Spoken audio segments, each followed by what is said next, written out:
போற்றி. காவாய் கனகத்திரளே போற்றி. கைலை மலையானி போற்றி போற்றி. நானூறு துதி பாடி ஆரம்பிச்சிடலாங்க ஐயா. சிவாய்.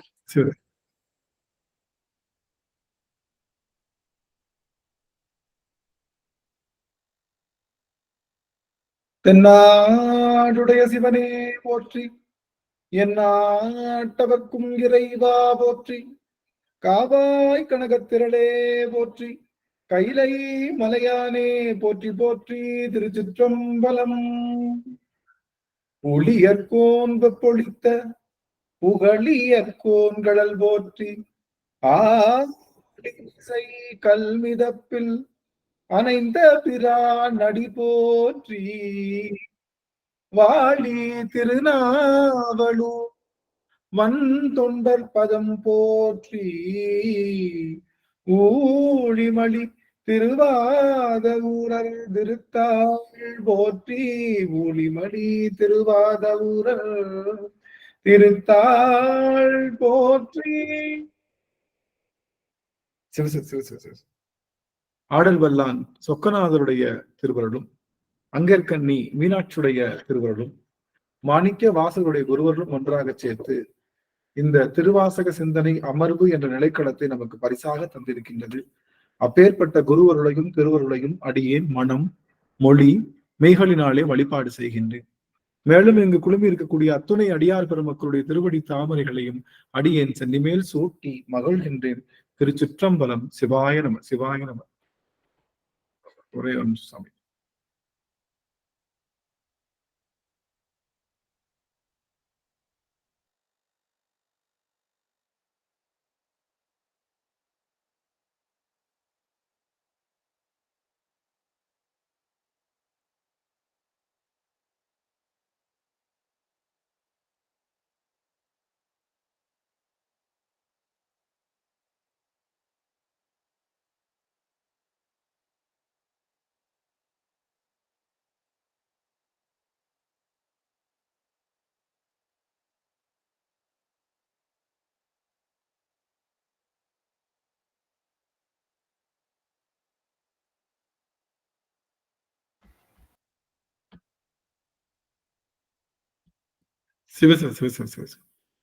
ஆகவே இறைவனுடைய பெருங்கருணை கருணையினாலே நாம் இன்றைய தினம் சிந்திக்க இருக்கின்றோம். சொக்கநாத வெண்பா. காலவசமோ அடியேன் வினை வசமோ ஞாலவசமோ அருளை நாடியே கோலமர சிற்பானந்த வெள்ளம் சேர்ந்தறிந்தும் சேர்கிறேன் தற்பரா சொக்கனா தற்பரா சொக்கனா தற்பரா சொக்கனா.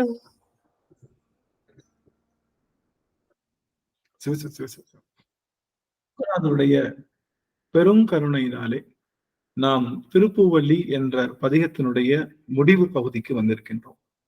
அந்த வகையிலே இன்றைய தினம் நாம் பார்க்க இருக்கக்கூடிய பாடல் என்பது 20வது பாடல். மாய ஆர ஏரி மதுரை நகர் புகுந்தருளி தேவார்ந்த கோலம் திகழ பெருந்துரையான் என்ற பாடலை நாம் சிந்திக்க இருக்கின்றோம் இன்றைய தினம் கண்டிப்பாக முடித்து விடுவோம் அப்படின்ற முழு நம்பிக்கை அடி எனக்கு இருக்கு. திருப்புவள்ளி ஒரு வழியா நிறைவுக்கு வருது. 280 இருந்து ஆரம்பிச்சு நினைக்கிறேன், கிட்டத்தட்ட 320 வரைக்கும். அதாவது இவ்வளவு நீளமான ஒரு இதை நம்ம எங்கேயுமே பார்க்கல. இன்னைக்கு 319, கிட்டத்தட்ட 40 பதிவுகள், கிட்டத்தட்ட எனக்கு சரியா தெரியல, 40 பதிவுகளாக 40 அமர்வுகளாக ஒரு பதிகத்தை நாம் சிந்தித்துக் கொண்டிருக்கின்றோம் அப்படின்னா அது திருப்புவள்ளி அப்படின்னு தான் நினைக்கிறேன். அந்த வகையில இன்றைய தினம் நாம் இதை சரியாக நிறைவு செய்ய இருக்கிறோம். நிறைய செய்திகள் காத்திருக்கு. அந்த வகையில இன்னைக்கு நாம் சிந்திக்கலாம். ஐயா 29/2023 ஸ்டார்ட் பண்ணுங்க ஐயா. 29/2023 9/2023. ஆமா போட்டு விட்டா 38 அமர்வுகளாக 38 அமர்வுகளாக இதை பார்த்திருக்கோம். இன்னைக்கு ரொம்ப மகிழ்ச்சி. ஆக இந்த திருப்புவள்ளி அப்படிங்கிற இந்த பதிகம் நமக்கு தர வேண்டியது என்ன அப்படின்னா, மாயா விஷயங்களிலிருந்து நீங்குதல். மாயை அப்படிங்கிற விஷயத்திலிருந்து நாம் நீங்குவதுதான் இந்த திருப்புவள்ளி நமக்கு தருகின்ற பாடம். இது பாடம் படிச்சுட்டு நம்ம மாயையிலிருந்து நீங்கல அப்படின்னா, நம்மளுடைய 40 அமர்வுகளாக, கிட்டத்தட்ட 38 அமர்வுகளாக நாம செய்த அந்த செயல் எல்லாம் அது விரலுக்கு கிடைத்த நீர் போலத்தான் இருக்கும். நம்ம கிட்ட இருந்து ஒரே 1% நம்மளுடைய அணுகுமுறையிலையோ, நம்மளுடைய எதிர்பார்ப்பிலையோ, நம்மளுடைய ஒரு வாழ்வியல் நிகழ்வுகள்லையோ ஒரே 1% நம்ம கிட்ட மாற்றம் இருக்குமாயின் நம்ம திருப்புவள்ளியை சரியாக உள்வாங்கி இருக்கோம். இந்த திருப்புவள்ளி உள்வாங்கினதற்குரிய நோக்கம் என்ன? உள்வாங்கினுடைய மிகப்பெரிய விஷயம் என்னன்னா, நம்ம கிட்ட ஒரு வாழ்வியல் மாற்றம் ஏற்படும். வாழ்வியல் மாற்றம் வராதவரை எத்தனை பூசணைகளும், எவ்வளோ பெரிய ஞானிகளுடைய நூல்களை படித்தாலும் அது எந்த பயனும் எப்பொழுதும் தருவதில்லை. அதனாலதான் என்ன சொல்லுவாங்க, ஏட்டு சுரக்காய் கறிக்கு உதவாது. ஏட்டு சுரக்காய் கறிக்கு உதவாது என்றால் அது ஏட்டிலே மட்டும் இருந்து விட்டால் அது வாழ்வியலுக்கு பயன்படாது. அதாவது theory is not a practical. அதுதான் ஏட்டு சுரக்காய் கறிக்கு உதவாது அப்படின்னு. கறிக்குன்னு அது சாப்பிடுறதுக்கு ஏட்டுல சுரக்காய் எழுதி வச்சு சாப்பிட முடியுமா அப்படின்னு கேக்குறாங்க. அது போல முழுவதுமாகவே நாம் படித்து கொண்டே இருந்து நம்மளுடைய வாழ்வியல்ல அப்ளிகேஷன்ல எதுவுமே நடக்கல அப்படின்னா நாம சரியான அளவுல இதை பயிலலன்னு அர்த்தம். ஆக பயில்தல் என்பது என்ன அப்படின்னா, நாம அந்த பொருளாகவே நின்று அந்த பொருளினுடைய வாயிலாகவே அதை கற்றுக்கொள்ள வேண்டும் என்பதுதான் இங்க நமக்கு சொல்லப்பட்ட விஷயம். அம்மா நல்ல மாற்றம் அமைஞ்சிருக்குன்னு பிரேமம்மா சொல்லியிருக்காங்க. ரொம்ப மகிழ்ச்சி. நிறைய பேருக்கு மாற்றங்கள் அமையணும் அப்படிங்கிறது அடியனுடைய நோக்கம். இன்றைய தினம் திருப்புவள்ளி பார்க்கலாம். பார்க்கறதுக்கு முன்னாடி ஒரு சின்னதா ஒரே ஒரு இன்ட்ரோ. மாயா விஷயங்களிலிருந்து நீங்குதல் என்பது என்ன அப்படின்னா, நாம மாறுகின்ற பொருள் மீது கொண்ட பற்று நம்மை விட்டு நீங்கும். மாறாத பொருளாகிய சிவத்தின் மீது பற்று அதிகமாகும். அவ்வளவுதான், வேற ஒண்ணுமே இல்லை. ஒரே வார்த்தையில சொல்லி முடிக்கணும்னா, மாறுகின்ற பொருள் மீது உள்ள பற்று கொஞ்சம் நீங்கணும். சிவத்தின் மீது, மாறாத பொருள் சிவம் மட்டும்தான், வேற எதுவும் மாற்றம் இல்லை. மாறாத பொருளாகிய சிவத்தினிடம் வைத்துக்கக்கூடிய அந்த அன்பும் அந்த பற்றும் அதிகமாகணும். அப்படிங்கிறதுதான் மாயா விஷயங்கள் நீங்குதல். ஆக இந்த உலகவியல் எல்லாம் நமக்கு மயக்கம். என்னதான் நம்ம பெரிய நிலைமைக்கு போனாலும் சரி, இது பண்ணலையே, இதனால அது போயிடுச்சு, அதனால இது வந்துருச்சு, இது இப்படி வந்துருமோ, இப்படி ஆயிடுமோ அப்படின்னு பலவிதமான குழப்பத்துக்குள்ளேயே நம்மை வைத்திருக்கக்கூடிய ஆற்றல் இந்த மாயைக்கு உண்டு. அதனால இந்த மாயை என்பதே குழப்பம் தருவதுதான் அவருடைய வேலையே குழப்பம் தருவது. அது எதிரில குழப்பம் தருது அப்படின்னா, தேவையில்லாத பொருள்ல தான் குழப்பம் தருது. தேவையில்லாத பொருள்ல தான் அது குழப்பம் தருதே தவிர தேவையான பொருள்ல அது குழப்பம் தர முடியாது. அது போல நமக்கு குழப்பம் வருது அப்படின்னாலே அது தேவையில்லாதது அப்படின்னு நினைச்சிட்டோம்னாலே மாயை ஒரு குழப்பம் வருது, இது பண்ணலாமா வேணாமா அப்படின்னு வருதுனாலே அது மாயைக்குரிய பொருள் தான். மாயை தான் குழப்பம் அடைய செய்யும். ஐயா, நாங்க திருவாசகரை போலாமா வேணாமான்னு குழப்பிட்டு இருக்கோம் ஐயா, இது இன்னைக்கு போனா போகுமா, இல்ல ஏதாவது முக்கியமான பார்க்கலாமா அப்படிங்கிற மாதிரி எங்களுக்குள்ள குழப்பம் வந்துகிட்டு இருக்கு அப்படின்னா அந்த விஷயமும் மாயைக்குரிய விஷயம். ஆக மாயை என்பது குழப்பத்தை ஏற்படுத்துவது, ஐயத்தை ஏற்படுத்துவது. நம்மகிட்ட ஒரு தெளிவான நிலைப்பாடு இருக்கு அப்படின்னா அது நமக்கு மாயிருந்து நீக்கும். முக்கியமான செய்தி, நம்மளுடைய பெரிய புராணம் தருகின்ற செய்தி என்ன அப்படின்னா, என்ன வந்தாலும் சரி சிவத்தை நாங்கள் விடமாட்டோம் என்று நின்றவர்கள் தான் 63. எந்த சூழல் வந்தாலும் சரி, எந்த நிலைமை வந்தாலும் சரி, சிவத்தை நான் அணுகுகின்ற அணுகுமுறையை நான் எப்பொழுதும் விடுவதில்லை அப்படிங்கிற அந்த உரைப்பு வந்தனாலதான் அவர்கள் மாயையிலிருந்து நீங்கி சிவத்தை பற்றினார்கள். நாம அந்த அளவுக்கு பற்ற முடியுமா அப்படின்னா அதை பற்றுகின்ற நிலைமைக்கு மாறணும் அப்படிங்கிறது அடியனுடைய நோக்கம். உங்க எல்லாருடைய திருமுக தரிசனத்தையும் பார்க்கலாம் அப்படின்னு நினைக்கிறேன். வாய்ப்பு இருக்கக்கூடிய அடியார்கள் உங்களுடைய திருமுக தரிசனத்தை 1 நிமிடம் தரலாம். அதுக்கப்புறம் நீங்க உங்களுடைய நார்மலான ஆக்டிவிட்டிஸை போய் உங்க எல்லாரையும் பார்க்கறது அடியன் பெரும் தவமா நினைக்கிறேன். குழந்தைவேல் ஐயா, ஜானகி அம்மா, சுபாஷினி அம்மா, புஷ்பலதா அம்மா அவர்கள் எல்லாம் தெரியுறாங்க. மாரிமுத்து ஐயா, சிவகுமார் ஐயா, திருச்சிற்றம்பலம். திருவடி வணக்கம் ஐயா. தாமதமாக மன்னிக்கும்.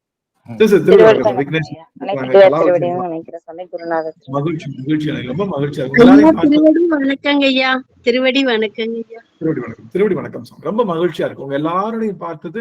அடியனுக்கு பெரும் மகிழ்ச்சியா இருக்கு. சாந்தாமணி அம்மா எல்லாருமே தெரியுறாங்க. பிரேமா அம்மா தரிசனம் கிடைக்கல, புவனேஸ்வரி அம்மா தரிசனம் கிடைச்சிருச்சு. அம்மா இருக்காங்களா? ராகவன் ஐயா மட்டும் ஒரு சின்னதா ஒரு தரிசனம் கொடுத்துட்டு போயிடலாம். டக்குன்னு தரிசனம் மட்டும் கொடுத்துட்டு போயிடலாம். மகிழ்ச்சி மகிழ்ச்சி. இங்க ஒரு வார்த்தை மட்டும் என்கிட்ட ஒரு எந்த அளவுல எனக்கு ஒரு ஒரு ஒரு சின்னதா ஒரு சின்ன ஒரு கேம் மட்டும் பிளே பண்ணிக்கலாம். எந்த அளவுல உங்களுக்கு சின்ன மாற்றம் நகர்ந்திருக்கா? உங்க உங்க எனக்கு இதுல மாற்றம் அடைஞ்சிருக்கு அப்படின்னு ஏதாவது ஒரு குறிப்பிட்டு செய்யணும்னா உங்ககிட்ட இருக்கா? குறிப்பிட்டு செய்யணும்னா ஏதாவது இருக்கா?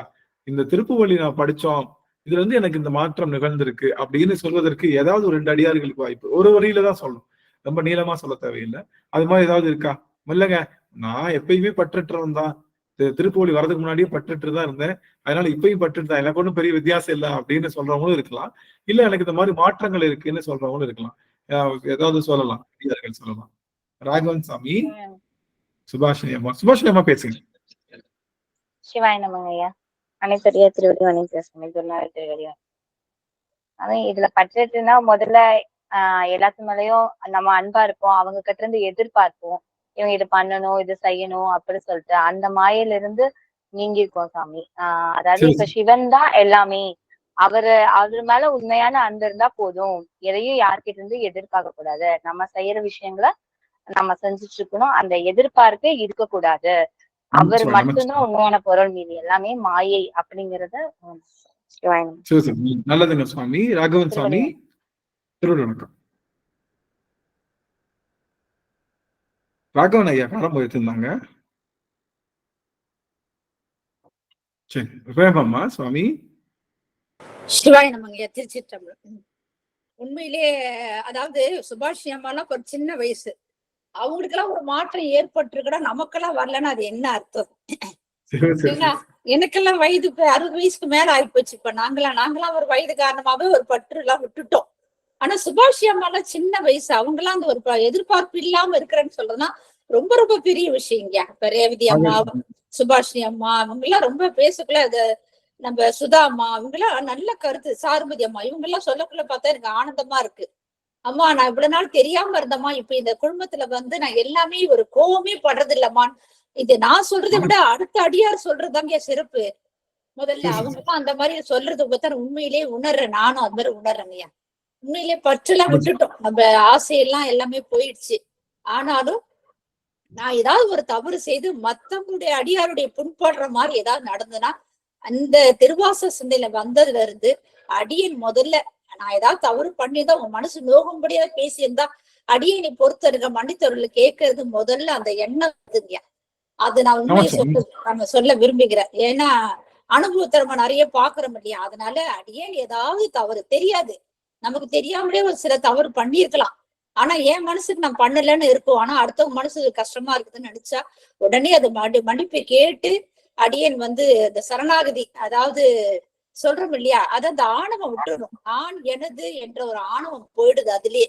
அது எனக்கு ரொம்ப பிடிச்சிருக்கு. அந்த திருவாசந்தனின் மூலியமா நான் ரொம்ப உணர்ந்தேன். இந்த திருப்பூவள்ளின்றது மட்டும் இல்லைங்கய்யா, அந்த திருவாசந்தனை அடி எடுத்து வைத்த நாடு இருந்தே எல்லாத்தையும் விட்டுட்டுன்னு தான் சொல்லலாங்க உண்மையிலேயே. அந்த நீங்க கோடு போடுன்னு சொல்வீங்க இல்லையா, தவறு கோபம் தான் கோடு போட்டுக்கணும், தலையில அடிச்சுக்கணும், இந்த தேவையில்லை இதை ஆசையை விடணும், ஒரு கோடு போட்டுக்கணும், திருவாசகத்தை கையால எழுதணும், எல்லாமே அதை முடிச்சுட்டு திருக்கோவையார் எழுதிட்டு வரங்கய்யா. நானு அந்த மாதிரி நம்ம அந்த மனப்பான்மையை கொண்டு வரணும் முதல்ல. அதான் என்னை பொறுத்த வரைக்கும் அதான், அந்த ஆசையை விட்டுட்டு, ஆசையை மாயை விட்டு முழுமையா நம்ம குறைக்க முடியாது, ஆனா சொல்றது முழுமையா குறைக்கணும், அந்த தாக்கத்திலிருந்து கண்டிப்பா குறைஞ்சிருக்கிறோம். நான் எனது என்ற அந்த ஆணவம் பற்று எல்லாமே போயிடுச்சுன்னு தான் சொல்லலாங்க. அடியனுடைய கருத்துங்கய்யா. சிவாயன். திருச்சிட்டோம். நன்றிங்க சுவாமி. சாந்தாமணி அம்மா கரம் உயர்த்திருக்காங்க சுவாமி. மியூட் பண்ணுங்க சாமி, அன்மியூட் பண்ணுங்க. ஐயா சிவாய நமங்க ஐயா. அனைத்து அடியார் திருவடிகளையும் வணங்குகிறேன். தெரிஞ்சதுக்கு அப்புறங்க ஐயா எல்லாமே விட்டு கொடுத்து போகணுங்கிற ஒரு மாயை வந்துருச்சு. நம்மளுக்குன்னு எதுவுமே வேண்டாம், நம்மளுக்கு இந்த முருகன் அந்த இது பாடுறது, திருப்புகள், திருவாசகம் இதுகளா இதே போதுமென்ற மனமே பொன்சை மருந்துங்கிற மாதிரி எல்லாமே விட்டு கொடுத்துட்டா. உயிரை தவிர உயிரும் கூட கொடுக்க தயாரா இருக்கிறான். அந்த மனசு நல்லா பண்பட்டுருச்சுங்க ஐயா.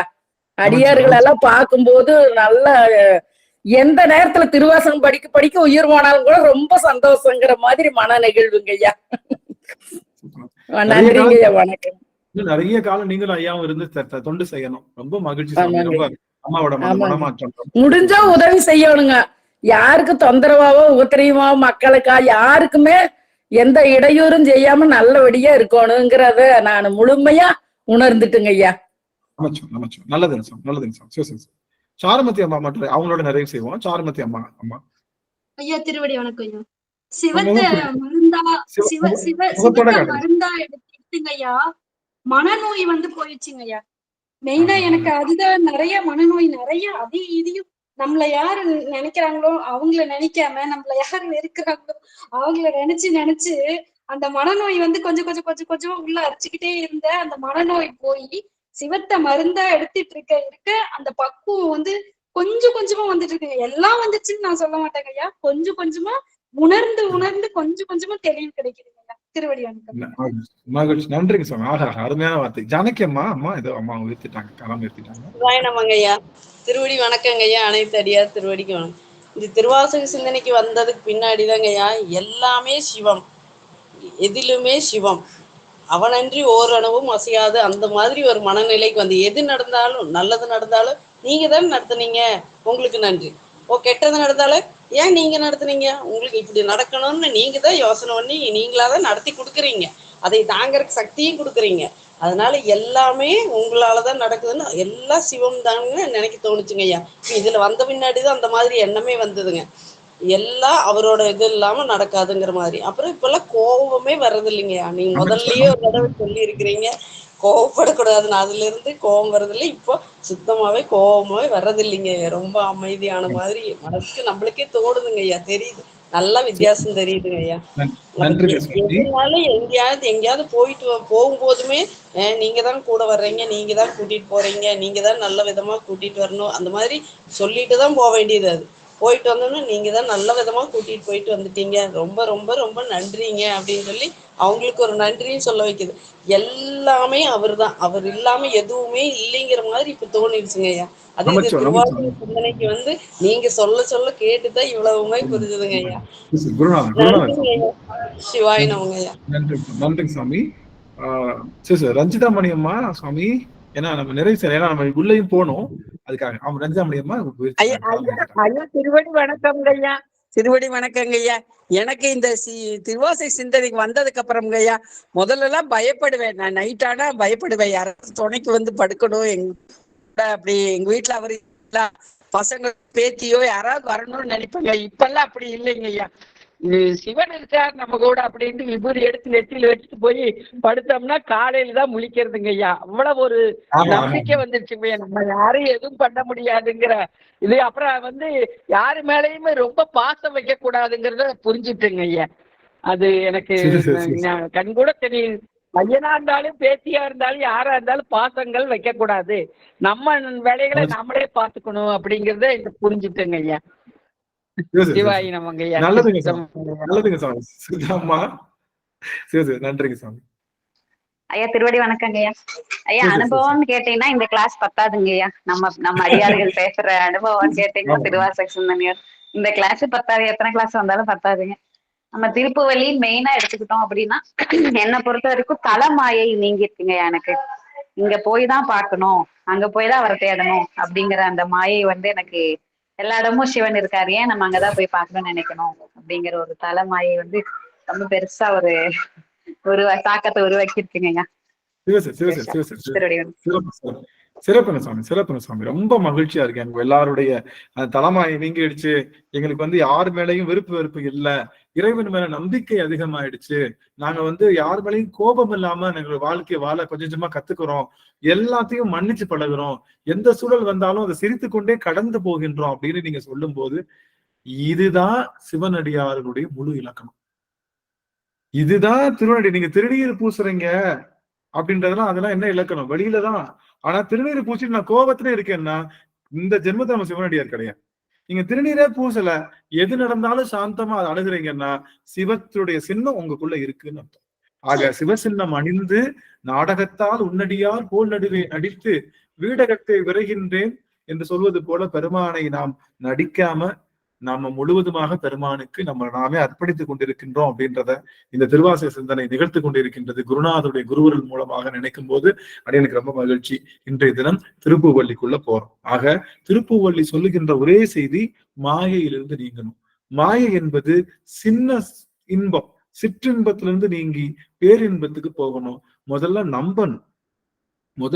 ராகவனையா குரம் வைத்துட்டே இருந்தாங்க. சுவாமி உங்களுக்கு வாய்ப்பு கொடுக்கலையோ சுவாமி ராகவனையா? ஐயா டிராவல்ல இருக்காங்கன்னு நினைக்கிறேன். அவங்களுக்கு திருப்பூவள்ளி அடியனுக்கு ஏற்படுத்தின அதாவது நீக்கிய ஒரு விஷயமா சொல்லணும் அப்படின்னா வடிவு மாயை. அடியனுக்கு எல்லாமே சிவமாக தெரிவதற்கு ஒரு வாய்ப்பு வடிவு மாயை என்பது ஏற்படுத்தி கொடுத்திருப்பது. ஒரு பூவுக்குள்ளார இருக்கக்கூடிய இறைவனையும், ஒரு எறும்புக்குள்ளார இருக்கக்கூடிய ஒரு இறைவனையும், ஒரு மனிதருக்குள்ளார இருக்கக்கூடிய ஒரு இறைவனையும், ஒரு குழந்தைக்குள்ளார இருக்கக்கூடிய இறைவனையும், வடிவம் அல்லாமல் இருக்கக்கூடிய பொருள்களுக்குள்ளார இருக்கக்கூடிய இறைவனையும் ஒரு உணர்வதற்காக அடியனுக்கு அந்த சித்தத்துல அந்த அந்த மாயைகளை எல்லாம் நீக்கி இறைவனுடைய அந்த நித்தமும் அவன் இருப்பதை உணர வைத்தது. அந்த வடிவு மாயை அடியனுக்கு உணர வைத்தது. அருமை அருமை அருமை அருமை, ரொம்ப மகிழ்ச்சி. ஆக நாம எல்லா மாயையும் நீக்கிற ஒரே ஒரு விஷயம் ஒண்ணு மட்டும் புரிஞ்சுக்கோங்க. நாம வாழ்ந்து கேட்கக்கூடிய வாழ்வு என்பது கனவு. இறைவனுடைய திருவடியில வாழ போறதுதான் நனவு. அந்த கனவு வாழ்க்கையில என்ன நடந்தாலும் அது எப்படி உண்மையை பாதிக்காதோ அது போல உங்களுக்கு என்ன நடந்தாலும் உண்மையை பாதிக்காம இருக்கு. எல்லாரும் ஒரே ஒரு நிமிஷம் ஆன் பண்ணிக்கலாம். உங்ககிட்ட ஒரே ஒரு செய்தி மட்டும் சொல்லிக்கணும். அடியேன் செய்கின்ற செயல் எது? அடியனுடைய செயல் என்ன அப்படின்னா, உங்க எல்லாரையும் பாலிசி போட வைக்கிறது தான் என்னுடைய வேலை. இன்சூரன்ஸ் பாலிசி கேள்விப்பட்டிருக்கீங்களா? இன்சூரன்ஸ் பாலிசி எடுக்கிறவங்க எப்ப பார்த்தாலும் டார்ச்சர் பண்ணிட்டே இருப்பாங்க நம்மள. அதை எடுங்க இதை எடுங்கன்னு பாலிசி போடுவாங்க. அந்த மாதிரி உங்களுக்கும் சிவனுக்கும் ஒரு பாலிசி போட்டு விட்டானா அது ஒரே ஒரு இன்வெஸ்ட்மெண்ட். அது மாசம் மாசம் போட ஒரு இன்வெஸ்ட்மெண்ட் போட்டா போய்க்கலாம். அந்த பாலிசி, இன்சூரன்ஸ் பாலிசி போடுறதுனால என்ன நமக்கு பலன் சாமி? என்ன பலன்? இந்த உடல் அழிந்து போனாலும் என்னை சுற்றி இருக்கிறவங்க எல்லாத்துக்கும் இன்பம் வரணும் அப்படிங்கறது அந்த பாலிசி. நார்மலா இன்சூரன்ஸ் பாலிசி அதானே. உடல் இழந்து போனாலும் தன்னை சுத்தி இருக்கிறவங்க எல்லாருக்கும் இன்பம் வரணும்ன்றதுதான் அந்த பாலிசி. ஆனா உங்களுக்கு இன்பம் வருமா? தெரியல. உங்களுக்கு இன்பம் இப்ப உடல் போனாலும் சுத்தி இருக்கிறவங்க நல்லா இருப்பாங்க. சரிப்பா, இவன் 20 வருஷம் இருக்கிறவன் எனக்கு போயிட்டான், ஒன்னும் பிரச்சனை இல்லை, 50 லட்சம் கையில கிடைச்சிருச்சு, அவ்வளவுதான் சம்பாதிப்பான், சொல்ல போனா அதோட கம்மியா தான் சம்பாதிப்பான், வந்துருச்சு, நம்ம எல்லாம் செட்டில்டு அப்படின்னு சுத்தி இருக்க நல்லா இருப்பாங்க. நாம சந்தோஷமா இறைவனோட திருவடிக்கு போறோமான்றது இல்ல. ஆனா இப்ப நம்ம திருவாசக சிந்தனை மூலமா போட்ட இன்சூரன்ஸ் பாலிசி என்னன்னா, உங்களை சுத்தி மூவேல் சுற்றம் நரகு இடை வாடாமை. உங்களுடைய சுற்றத்தாருக்கும் எதுவும் வராது. சுற்றத்தாருன்னா மூவேல் சுற்றம். மூவேல் சுற்றம்னா உங்களுக்கு முன்னாடி ஒரு 7 தலைமுறை, உங்களோட 7 தலைமுறை, அந்த 7 தலைமுறைக்கு பின்னாடி இவங்க எல்லாருக்குமே பாலிசி எடுத்தாச்சு. 21 தலைமுறைக்கும் பாலிசி எடுத்தாச்சு. ஏன்னா நீங்க திருவாசகத்தை படிக்கிறீங்க. அதோடு சேர்த்து உங்களுடைய ஆன்மாவுக்கும் பாலிசி எடுத்தாச்சு. இறைவனை, சிவபெருமானை முழுது உணர்ந்ததுனால இந்த உடல் எப்ப கலண்டாலும் என்னை சுத்தி இருக்கிறவங்களுக்கு எதுவும் நடக்காது. அதுக்குதானே வருத்தப்படுறோம். நம்ம முழுச வாழ்க்கை முழுக்க வருத்தப்படுறது என்னை சுத்தி இருக்கிறவங்க நல்லா இருக்கணும், எங்க அம்மா அப்பா நல்லா இருக்கணும், மனைவி நல்லா இருக்கணும், குழந்தை நல்லா இருக்கணும், அக்கா தங்கச்சி நல்லா இருக்கணும், என்னுடைய நண்பர்கள் நல்லா இருக்கணும், சுத்தி நல்லா. என்னால அவங்க பயனடையணும்னு நினைக்கிறீங்க இல்லையா? அதனால ஒரே ஒரு முறை மனதார எந்த வித சலனமும் இல்லாம நமச்சிவாய மந்திரத்தை நீங்க சொன்னனால 21 தலைமுறைக்கு பாலிசி எடுத்தாச்சு. உங்களுக்கு மட்டும் கிடையாது. தலைமுறைன்னா என்ன அர்த்தம்? தலைமுறை உங்க பிள்ளை கிடையாது, பிள்ளைக்கு பிள்ளை, அந்த மாதிரி 21 தலைமுறைக்கு இன்சூரன்ஸ் பாலிசி எடுத்தாச்சு. இந்த இன்சூரன்ஸ் பாலிசி உடலுக்கானது அல்ல, உயிர்க்கான பாலிசி. இந்த உயிர் என்பது இறைவனிடமே கொண்டு போய் சேர்க்க போறோம். இறைவனோட திருவடிக்குத்தான் போகுது. நீங்க பண்ண இன்சூரன்ஸ் என்ன பண்ணுவோம்? கொஞ்சமா போட்டு நிறைய எடுப்போம். அது பேர் தான் இன்சூரன்ஸ் பாலிசி. அதனால உயிர் இருக்கும் போதே நமச்சிவாய மந்திரத்தை சொல்லி இந்த உடல் இழந்து போனாலும் நம்ம சுத்தி இருக்கிறவங்களுக்கு எந்த தீங்கும் நிகழாது. அது போக எனக்கும் எந்த தீங்கும் நிகழாது, இந்த உயிருக்கும் எந்த தீங்கும் நிகழாது. இறைவன் திருவடியை சென்றே சேரும். அப்படிங்கிற மிகப்பெரிய இன்சூரன்ஸ் பாலிசி உங்களுக்கு டார்ச்சர் பண்ணி போட்டாச்சு. எல்லாரும் சைன் பண்ணியாச்சு, இன்வெஸ்ட்மெண்ட்டும் பண்ணியாச்சு. இன்வெஸ்ட்மெண்ட்னா என்னன்னா திருவாசக சிந்தனையில கொஞ்ச நேரம் சிவனை பத்தி கேட்கறது, அதான் இன்வெஸ்ட்மெண்ட். நீங்க ரெண்டே ரெண்டு அமர்வுக்கு வந்துட்டு கூட அதுக்கப்புறம் நீங்க வராம இருந்தாலும் பரவாயில்ல, நீங்க ஒன்ஸ் உள்ள வந்துட்டீங்கனாலே அது குருநாதருடைய குருவருனால உங்களுக்கு இன்சூரன்ஸ் போட்டாச்சு. இன்சூரன்ஸ் என்ன? நிலையாமைதான் இன்சூரன்ஸ். நிலையில்லாததுக்கு நிலையான ஒரு தொகை தரது. அது போல இந்த நிலையில்லாத இந்த வாழ்வுக்கு நிலையான சிவ வாழ்வையும் நிலையான சிவ பரம்பொருளையும் நமக்கு கிடைக்கிறதுக்கு ஒரு வாய்ப்பா அமைஞ்சனால உங்க எல்லாருக்கும் இன்சூரன்ஸ் பாலிசி போட்டாச்சு. உங்களுக்கும் சிவனுக்கும் பாண்ட் கிரியேட் ஆயிடுச்சு. இனிமே அந்த பாண்டை ஒண்ணுமே பண்ண முடியாது. இந்த உயிர் இருக்கிற வரைக்கும், இந்த உடல் இருக்கிற வரைக்கும், உடல் இருந்து இன்னொரு உயிர் ஆனாலும் இந்த வேறு உடல் போனாலும் எப்பொழுதுமே சிவமானது சித்தத்துல சேர்ந்தனால உங்களுக்கு பிறவி என்பதே கிடையாது. அப்படி பிறவி வந்தாலும் அந்த பிறவியிலையும் சிவத்தையே நீங்க வழிபாடு செய்து இறைவனை வேகமாக சென்று அடைகின்ற மிகச்சிறந்த பாலிசி தான் நீங்க இப்ப போட்டுட்டு இருக்கீங்க. எவ்வளவு அழகான பாலிசி இல்ல இன்சூரன்ஸ் பாலிசி. அப்ப ஆனா நச்சரிப்போம், யாராவது கிடைச்சாங்கன்னா உடனே தூக்கி உள்ள போட்டுருக்கோம். யாராவது வர்றாங்களா தூக்கி உள்ள போடு. அவங்க கிட்ட நல்லா பேசணும், நல்லா பேசி எப்படியாவது அவன் அப்பாட்ட சேர்த்து விட்டு சைனை போட்டு விட்ட. சைன்றது எது? நீங்க நெற்றியில அணைகின்ற திருநீரும் நமச்சிவாய மந்திரமும் அன்பும், உங்க மனசுல இருக்கக்கூடிய அன்பும், இது 3 ஒரு கோட்ல நின்றுச்சுன்னா சிவனுக்கும் உங்களுக்கும் இடையில அந்த பாலிசி கிரியேட் ஆயிடுச்சு. இன்சூரன்ஸ் பாலிசி உங்களுக்கு புரியறதுக்காக இன்சூரன்ஸ் பாலிசின்னு சொன்னேன். இன்சூரன்ஸ் பாலிசி என்ன பண்ணுதுன்னா முதல் அழிந்தாலும் ஒரு வாரம் திருவாசந்திரிக்கு வந்தாலே வெளியே வர முடியல. 2 வாரம் வந்துட்டு நீங்க வராட்டி போனாலும் பரவாயில்லன்னா எங்களுக்கால வராது இருக்க முடியல. ஈர்த்து எண்ணெய் ஆட்கொண்ட எந்த பிரான்ற மாதிரி ஈர்த்து ஆட்கொண்டுறீங்க எல்லாரையும். எங்க வந்துட்டு வெளியே போகவே முடிய மாட்டேங்குது. எங்க போனா 8 மணி ஆச்சுன்னா வகுப்புக்கு போனா அதுலதான் சிந்தனை வருது, வேலையே ஓட மாட்டேங்குது. நன்றி சாமி. புவனேஸ்வரி அம்மா அவங்களுடைய அன்புக்கு நன்றி. உண்மைதான், அந்த உள்ள வந்தவங்க அத்தனை பேருமே. ஆக ஒரு விஷயம் நல்லா நினைச்சுக்கோங்க, இந்த உடல் எப்பொழுது வேண்டுமானாலும் அழிந்து போகலாம். அது சின்ன பிள்ளையா இருக்கலாம், பெரியவங்களா இருக்கலாம். இந்த உடல் எப்பொழுது வேண்டும்னாலும் அழிந்து போகலாம். இந்த உடல் அழிந்து போய்விட்டால் உலகத்திலேயே பயம் அப்படின்றது என்னன்னா, உலகத்திலேயே பெரிய பயம் மரண பயம் தான். அந்த மரண பயத்துக்காகத்தான் எல்லாம் ஓடிட்டு இருக்கோம். ஆனா சிவனடியார்களுக்கு மரண பயம் கிடையாது. ஏன்னா இந்த உடல் நீங்கினாலும் என்னை சுத்தி இருக்கிறவங்களுக்கு எதுவும் ஆகாது. இந்த உடல் நீங்கினாலும் எனக்கும் எதுவும் ஆகாது. என்னைக்குமே நான் திருவடியில தான் இருக்க போறேன். எப்ப உடலோடு இருந்தாலும் திருவடிதான், உடல் இல்லாட்டினாலும் திருவடிதான். ஆகவே உடல் நீங்குகின்ற அந்த மரண பயம் நமக்கு இல்லை. அதுதான் மரணத்தை வெல்வது. இன்னொரு முக்கியமான விஷயம், மரணம் இல்லாதவனுக்கு என்ன கிடையாது, மரணித்தாதான் பிறப்பு வேணும். ஆக மரணம் இல்லாதவனுக்கு பிறப்பும் கிடையாது.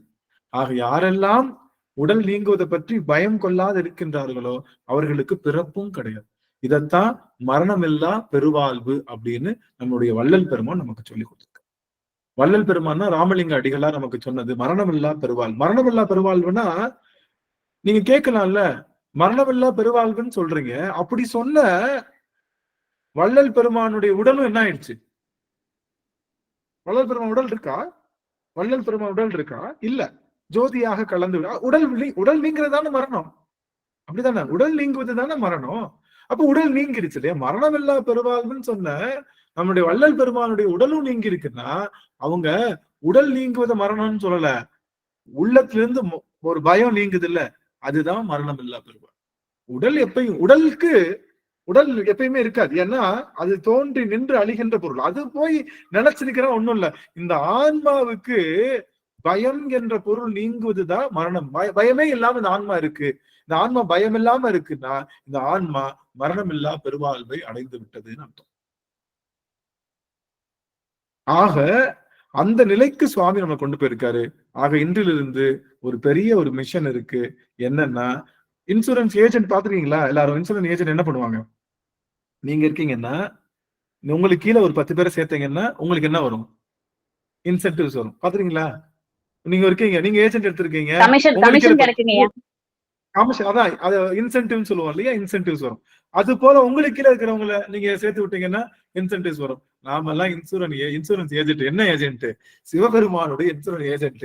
கண்ணுல யாரு பார்த்தாலும் தெரியும், வாப்பா சிவமும் ஒருத்தர் இருக்காரு, அவர் கூட நீ பாலிசி போட்டுக்கிறியா, பாலிசி போட்டா 27 தலைமுறைக்கு உனக்கு எதுவும் பிரச்சனை கிடையாது, உன்னுடைய உயிருக்கும் பிரச்சனை கிடையாது, சிவன்கிட்ட போய் சேர்றதுக்கு உனக்கு தயாரா இருக்கியாப்பா அப்படின்னு பாக்குறவங்க எல்லாம் பாலிசி போட வைக்கிறது நம்ம வேலை. அதுதான் நம்ம வேலை.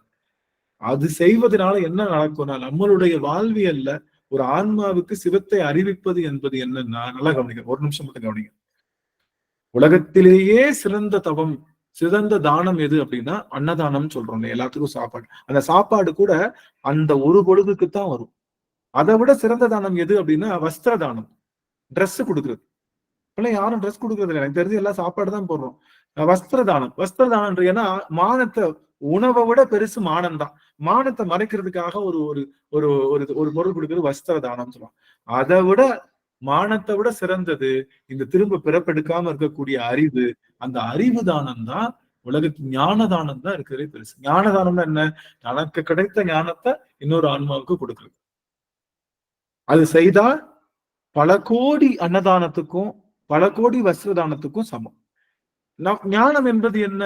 நமச்சிவாயவே ஞானமும் கல்வியும். இப்ப அலையாத, உருளாத, நமச்சிவாய ஒருவனை தவிர வேற ஞானம் உலகத்துல இல்லை அப்படின்னு ஒரு உயிருக்கு சொல்லி அதை சரியா புரிய வச்சு அதை சிவ வழிபாட்டுக்கு கொண்டு வந்து அதை வந்து அதனுடைய வாழ்வியல் நெறிக்கு சிவத்தை அடைவதற்கு ஒரு வழிவகை செய்யணும் அப்படின்னா அதுதான் நாம் செய்த மிகப்பெரிய தவம். அதனால எந்த குழந்தையா இருக்கட்டும், பெரியவங்களா இருக்கட்டும், அவங்க கிட்ட எல்லாம் சிவத்தை பற்றிய அறிவு சரியாக சொல்லித் தருவது உங்களுடைய கடமை.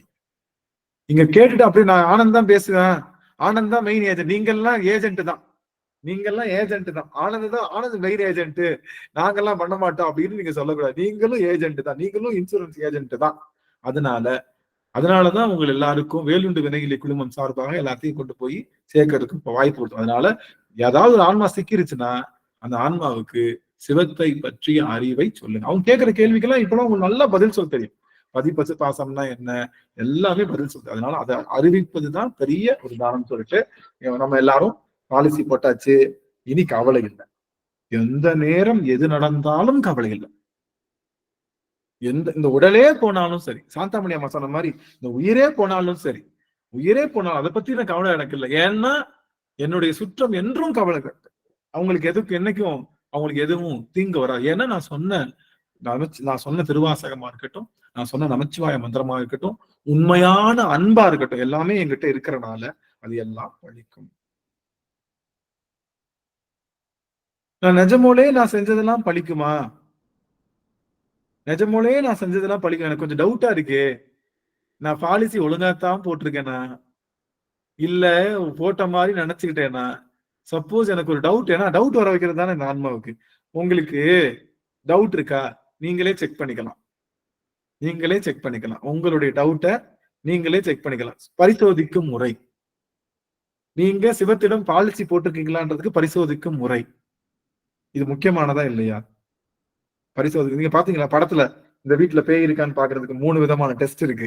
முதல்ல வைக்கணும், முதல்ல வந்து அந்த தேங்காய் வைக்கணும், ரெண்டாவது வந்து அது மாதிரி சொல்லுவாங்க. அந்த மாதிரி ஒரு சிவத்துக்கிட்ட நீங்க பாண்டு போட்டுட்டீங்களா அப்படின்னு சொல்றதுக்கு 3 டெஸ்ட் இருக்கு. அந்த 3 டெஸ்ட்ல நீங்க எந்த டெஸ்ட்ல எல்லாம் முதல் டெஸ்ட்ல பாஸ் ஆயிட்டீங்கன்னா நீங்க 25%, ரெண்டாவது டெஸ்ட்னா 50%, மூணாவது டெஸ்ட்னா 100%. சரியா? இப்ப நம்ம டெஸ்ட் பண்ணிக்கிறதுக்கு ஒரு வழி இருக்கு, பாத்துக்கலாமா? எல்லாரும் ஆன் பண்ணலாம். ஆன் பண்ணி பார்த்தா அவங்க முகக்குறிப்பு எனக்கு தெரியும். இப்போ சிவத்துக்கிட்ட நம்ம பாலிசி போட்டுட்டோம்ன்றீங்க, நான் எப்படியா நம்புறது? நீ என்னமோ சொல்லிட்டு போற, பாலிசி கரெக்டா இல்லையா நான் எப்படி நம்புறது? சிவத்துக்கும் எனக்கு இன்சூரன்ஸ் பாலிசி போட்ட பாண்டு கிரியேட் ஆயிடுச்சு, 21 தலைமுறை நல்லா இருக்குன்ற, அதுக்கப்புறம் நானும் சிவனுடைய திருவடிக்கு போவோன்ற, கரெக்ட். இதை நான் எப்படி நம்புறது? கேட்போமா இல்லையா? நம்மளே ஒரு பாலிசி போடுறோம், 25 வருஷம் கழிச்சு இது எப்படா வரும் என் வீட்டுக்கு நம்ம கேட்கற மாதிரி. அது மாதிரி கேட்டா மொதல் டெஸ்ட் என்ன அப்படின்னா, நெற்றியில திருநீர் பூசினதுக்கு அப்புறம் திருநீர் ஒளி பொழியணும். நெற்றியில திருநீர் பூசணும். திருநீர் எப்படி இருக்கணும்? ஒளி பொழியணும். ஒளி கீற்று நெற்றி திருநீர்ல இருந்து வரணும். அதுதான் முதல்ல. ஆக சொன்ன உடனே ராகவனையாவோட திருநீற்று ஒளி எனக்கு எப்படி வருது? சக்கனாதான். எப்படி இது அப்படின்னு பாத்தீங்கன்னா, நீங்க திருநீர் பூசினா திருநீராவே இருக்காது. திருநீர் பூசினா அதுல இருந்து ஒரு வெண்மையான ஒளி, நில ஒளி மாதிரி உங்க நெற்றியில வீசும். அப்படி வீசுனா 25% உங்களுக்கும் சாமிக்கும் பாண்டு போட்டாச்சுன்னு அர்த்தம். அது எப்படியா வீசும்? அது எப்படி ஒளி வீசும்? எனக்கு ஒண்ணும் புரியலையேன்னா, நம்ம டியூப்லைட் வாங்குறோம்ல, வாங்கினா எப்படி இருக்கும்? டியூப்லைட் எப்படி இருக்கும் பாக்குறதுக்கு? விளையாண்டு தான் இருக்கும். ஆனா கரண்ட் மாட்டின உடனே, கரண்ட் உள்ள போன என்ன ஆகும்? ஒளி வீச ஆரம்பிக்கும்ல. அது போல திருநீராவே இருந்து நெற்றியில பூசினதுக்கு அப்புறம் திருநீராவே இருக்கக்கூடாது. நெற்றியில பூசின உடனே அது சிவம் என்ற அந்த அந்த மின்சாரம் பாஞ்சிச்சுன்னா அங்க இருந்து ஒளி வரும். நெற்றி திருநீர்ல இருந்து ஒளி வரும். அதனால ஒளி வீசும் திருநீர் உங்ககிட்ட இருக்கான்னு நீங்க செக் பண்ணிக்கணும். ஒளி வீசும் திருநீர் எப்ப ஒளி வீசும்னா உங்களுக்குள்ள சிவம் என்ற அந்த மின்னோட்டம் பாஞ்சுக்கிட்டு இருக்கணும். அதனால திருநீர். அப்போ உங்ககிட்ட முதல் டெஸ்ட் ஓகேவா? ரெண்டாவது டெஸ்ட் என்ன அப்படின்னா, ஏதோ ஒரு துன்பம் வந்தது அப்படின்னா நம்மையும் அறியாமல் நமச்சிவாய சிவாய நம அப்படிங்கிற அந்த வார்த்தை நமக்குள்ள வரணும். அது ரெண்டாவது டெஸ்ட். இது வருது அப்படின்னா உங்களுக்கும் சிவத்துக்கும் 50% பாலிசி கன்ஃபார்ம். என்னடா அந்த 100 சொல்லித்தலடா, தயவுசெய்து 100 சொல்லித்தல, அதுக்கு வருதா வரலையான்னு பாத்துக்கிறேன். 50 வந்து என்ன பிரயோஜனம்? அந்த 100% வந்தா தானடா எங்களுக்கு சரியாகும். அதை முதல்ல சொல்லுடா அப்படின்னு சொல்லி கேட்கிற எனக்கு நீங்க உங்களுடைய கியூரியாசிட்டி. முதல் பாலிசி என்ன அப்படின்னா, முதல் செக் பண்றது நமக்கும் சிவத்துக்கும் பாண்ட் இருக்காங்க. நெற்றியில முழுத்திருநீர் அணியும் போது கண்டிப்பா சொல்றேன், நீங்க உங்களுடைய திருநீட்டுல இருந்து ஒளி வீசும் கன்ஃபார்மா. ரைட். ரெண்டாவது, எந்த துன்பம் வந்தாலும், எந்த துன்பம் வந்த போதும் ஓம் நம சிவாய, எதிலும் நானும் சேர்ந்திருக்கும் ஓம் நம சிவாய அப்படின்னு சொல்லும் போது, எந்த துன்பம் வந்த போதும் நமக்கு நமச்சிவாய் திட்டுறதுக்கும் அவன் தான் வர்றான், வாழ்த்துறதுக்கும் அவன் தான் வர்றான் அப்படிங்கிற எண்ணம் உங்களுக்குள்ள வந்துருச்சுன்னா 50% நீங்க போட்ட பாலிசி ஒர்க் அவுட் ஆயிடுச்சு. இப்ப 100% இந்த பாலிசி ஒர்க் அவுட் ஆயிடுச்சா இல்லையா அப்படின்னா என்ன அப்படின்னா,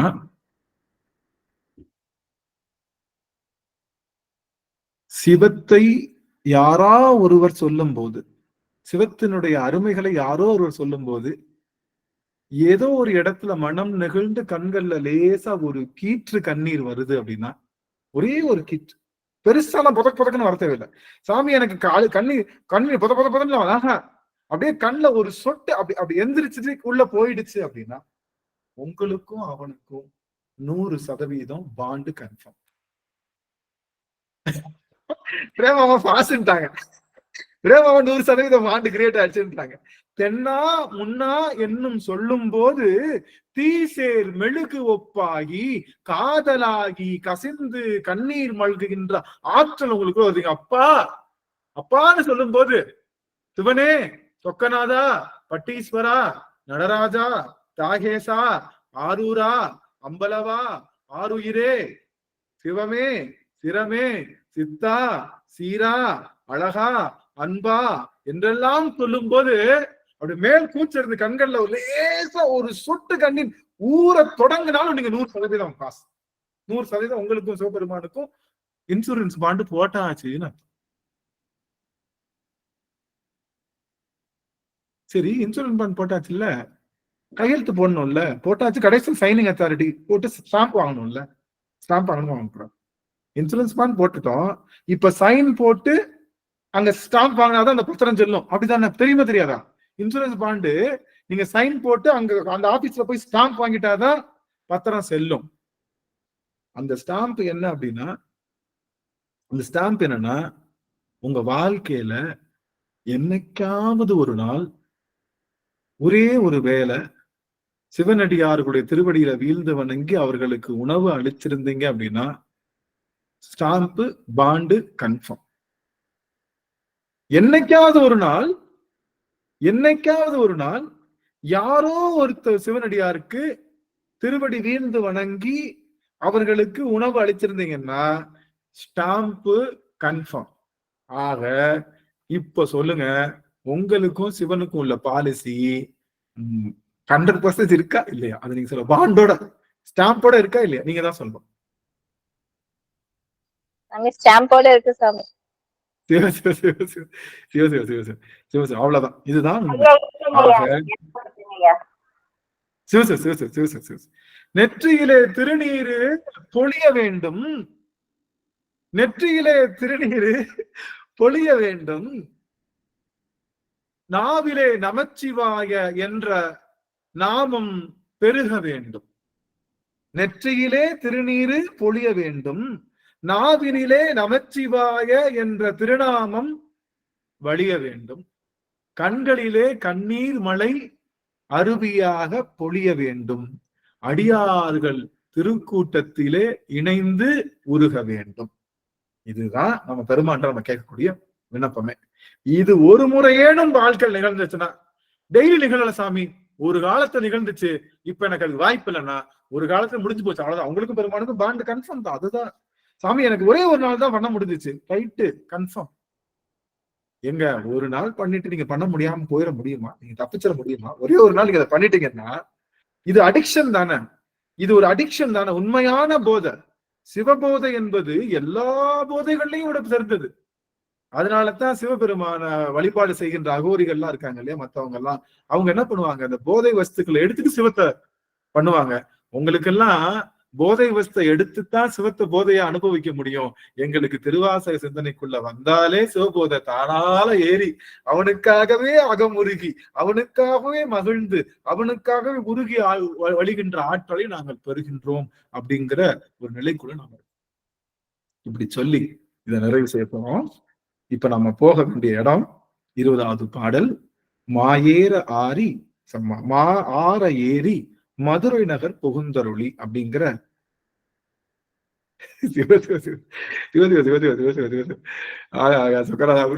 எல்லா அடியார்களும் அடியார்கள் தான். அடியன் வந்து குருநாதர் சொல்றத அப்படியே சொல்றாங்க, வேற ஒண்ணும் கிடையாது. குருநாதர் உள்ளின்று உணர்த்துகின்ற விஷயம். சரி, நம்ம எல்லாத்துக்கும் ஒரு பெரிய உரைப்பு இருக்கு, கவலைப்படாதீங்க. நீங்க மட்டும் கிடையாது, உங்களுடைய சுற்றத்தார்களையும் யாரும் எதுவும் செய்ய முடியாது. தைரியம் இருந்தா தொட்டு பார்க்க சொல்லுங்க, யாரை வேணாலும் தொட்டு பார்க்க சொல்லுங்க. இந்த படத்துல ரவுண்ட்ஸ் சுத்தி ரவுண்ட்ஸ்ல வாமாடுவாங்க, அது மாதிரி ரவுண்ட்ஸ்ல விடுங்க. யாரும் தொட முடியாது. யாருமே உங்களுடைய சுற்றத்தார்களை தொட முடியாது. உங்க சுற்றத்தார்களுக்கும் கூட துன்பம் நிகழாது. அப்படின்னா உங்களுக்கு துன்பம் நிகழுமா? ஆனா வருதே சுவாமி, ஆனா வருதே. நமக்கு வருகின்ற துன்பம் எல்லாம் எப்படிப்பட்ட துன்பம் எல்லாம், குழந்தை சாக்லேட்டுக்கு அழுதுட்டு இருக்கு, அது துன்பமா குழந்தைக்கு? நம்ம எல்லாம் நமக்கு அழுதுன்னு விட்டுட்டு நம்ம சாடுவோம். அம்மா வேலை பார்த்துட்டே இருப்பா, பாத்துறீங்களா? அம்மா வேலை பார்த்துட்டே இருப்பா, இந்த பிள்ளை எனக்கு சாக்லேட் வேணும்னு அழுதுட்டே இருக்கும், போயிட்டு அழுதுட்டு இருக்கும். கல்லஞ்சக்காரி பாக்குறாளா பாரு, அம்மா பாக்கணுன்றதுக்காக கொஞ்சம் சத்தம் போட்டு அழுகும். இன்னும் கொஞ்சம் அம்மா கிராஸ் ஆகுறானா இன்னும் கொஞ்சம் சத்தம் போட்டு அழுகும். கண்ணீர் பெருக்கும். அவள் பாக்குறா பாரு, கல்லஞ்சக்காரி இவ்வளவு அழுகுறேன், ஒரு வார்த்தையாவது சாக்லேட் வாங்கிக்க. அவளுக்கு தான் தெரியும், இந்த பிள்ளைக்கு சாக்லேட் கொடுத்தா பஞ்சாயத்து ஆகும். நாம அழுவது, நமக்கு வருகின்ற துன்பம் எல்லாம் அந்த துன்பம் தானே தவிர மற்ற துன்பம் நம்மளா ஏற்படுத்திக்கிட்டு நம்மளா வச்சுக்கிற துன்பம் இல்ல. எனக்கு அம்மாவுடைய முந்தானை தலைப்பு போதும்னு நினைச்சா என்னைக்குமே துன்பம் இல்லை.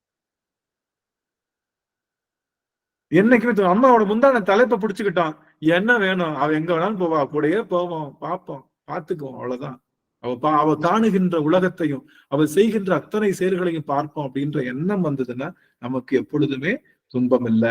அதனால வருகின்ற எந்த துன்பம் வந்தாலும் பக்கத்துல சாக்லேட் கவர் வச்சுக்கோங்க. இல்ல சாக்லேட் கவர் வீட்டுல எங்கேயாவது ஒட்டி வச்சுக்கோங்க.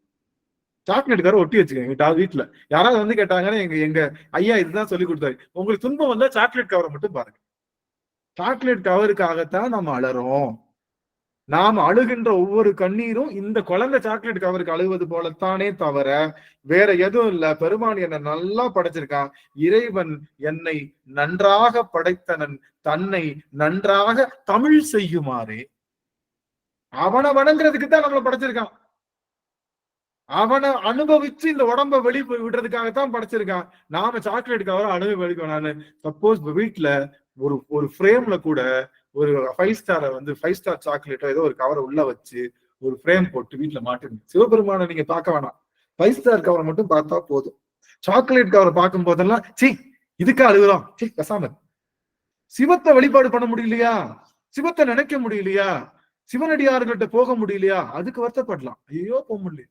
மத்த எந்த பொருளும், அதுவும் கூட எப்பயுமே மனசுலே சிவனடியார்கள் இருக்காங்க, எப்பவுமே மனசுக்குள்ள சிவம் இருக்கான்னு நினைச்சிட்டா அந்த அழுகையும் வராது நமக்குள்ள.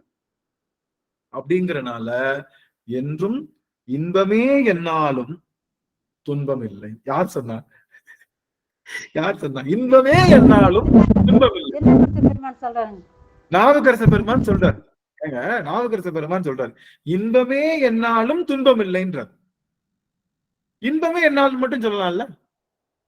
என்ன குழந்தை பிறந்திருக்கு அப்படின்னு கேட்டா, ஆம்பளை பிள்ளை பொம்பளை பிள்ளை இல்ல அப்படின்னு சொல்லலாமா?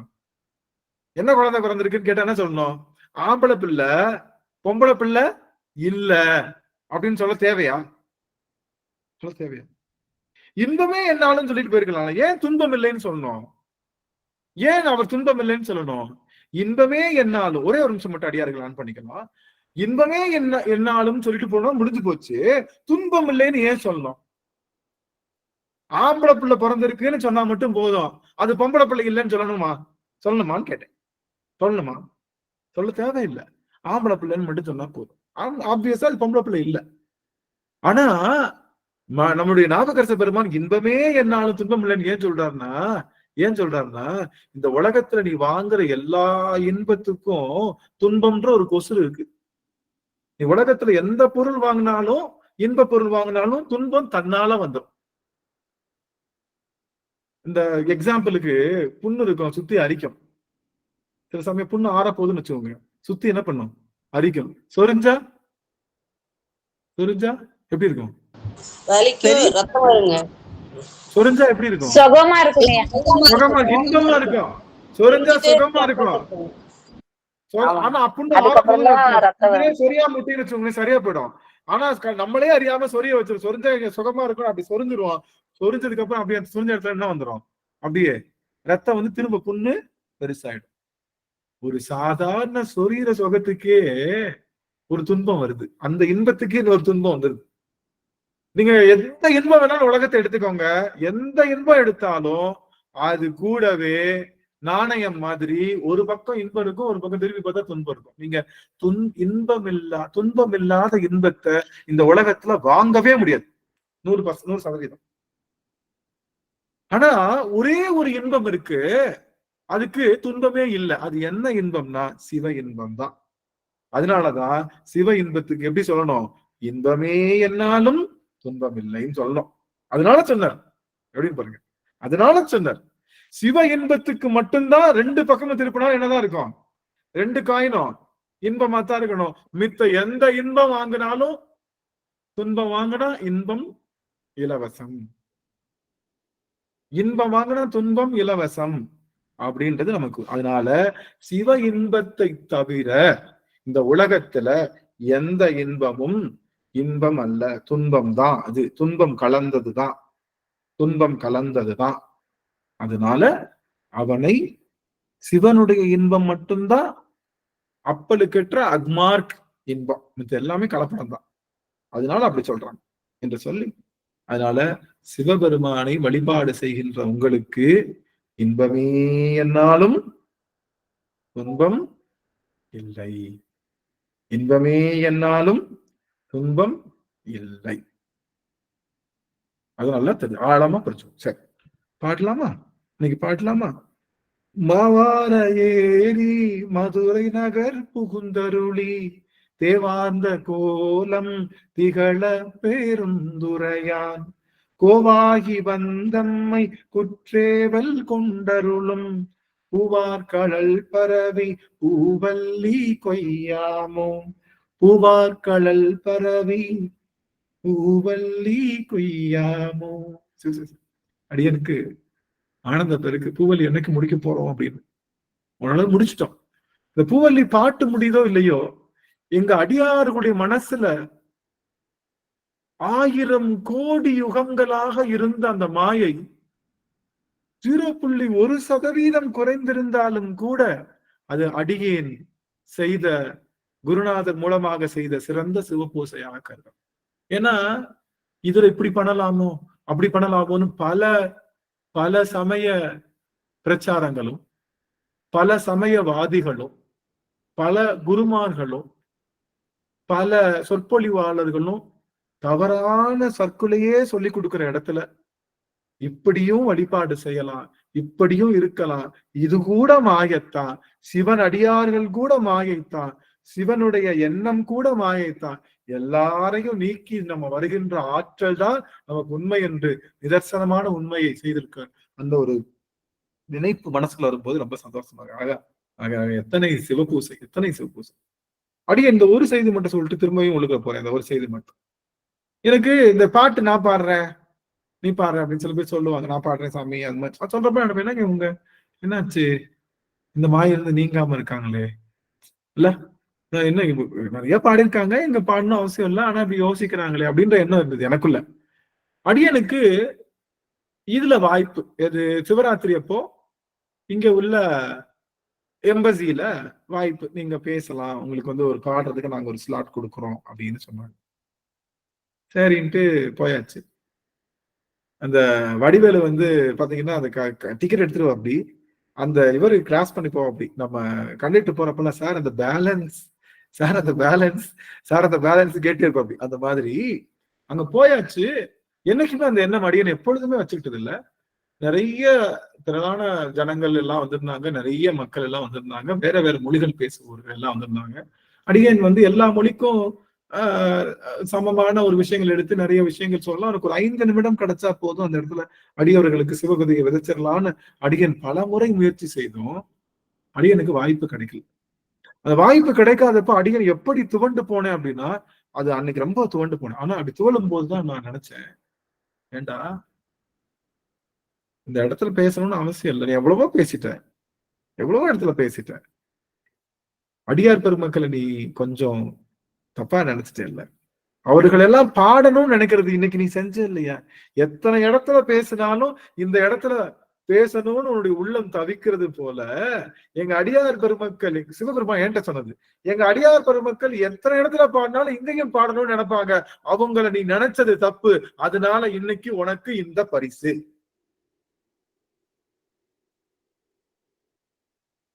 அப்ப நினைச்சேன், பெருமானை கண்ணீர் விட்டேன். ஒரே ஒரு எண்ணம் தான். என்னன்னா பெருமானே இதை விட பெருசா உணர்த்த முடியாது. எனக்கு இன்னைக்கு வாய்ப்பு கிடைக்காமல் போனது ரொம்ப நல்லது. அத்தனை அடியார்களுடைய ஆனா நீங்க பாத்தீங்களா, எத்தனை பேர் கேட்டாலும் என்னைக்காவது நோ சொல்லியிருக்கேன். எத்தனை பேர் கை தூக்கினாலும் என் பேச்ச விட்டுருவேன். இன்னைக்கு நான் பேசாம போனாலும் பரவாயில்ல, எங்க அடியார்களுக்கு வாய்ப்பு கொடுக்கணும்னு வாய்ப்பு கொடுப்பேன். ஆனா ஒரு சின்ன என்ன இருந்தது, ஏன் என்னாச்சு இவர்கள் எல்லாம் கொஞ்சம் இது பண்ணலாமே அப்படின்ற ஒரு இளையோடைய எண்ணத்திற்கே பெருமான் கொடுத்த மிகப்பெரிய பரிசாக இருந்தது.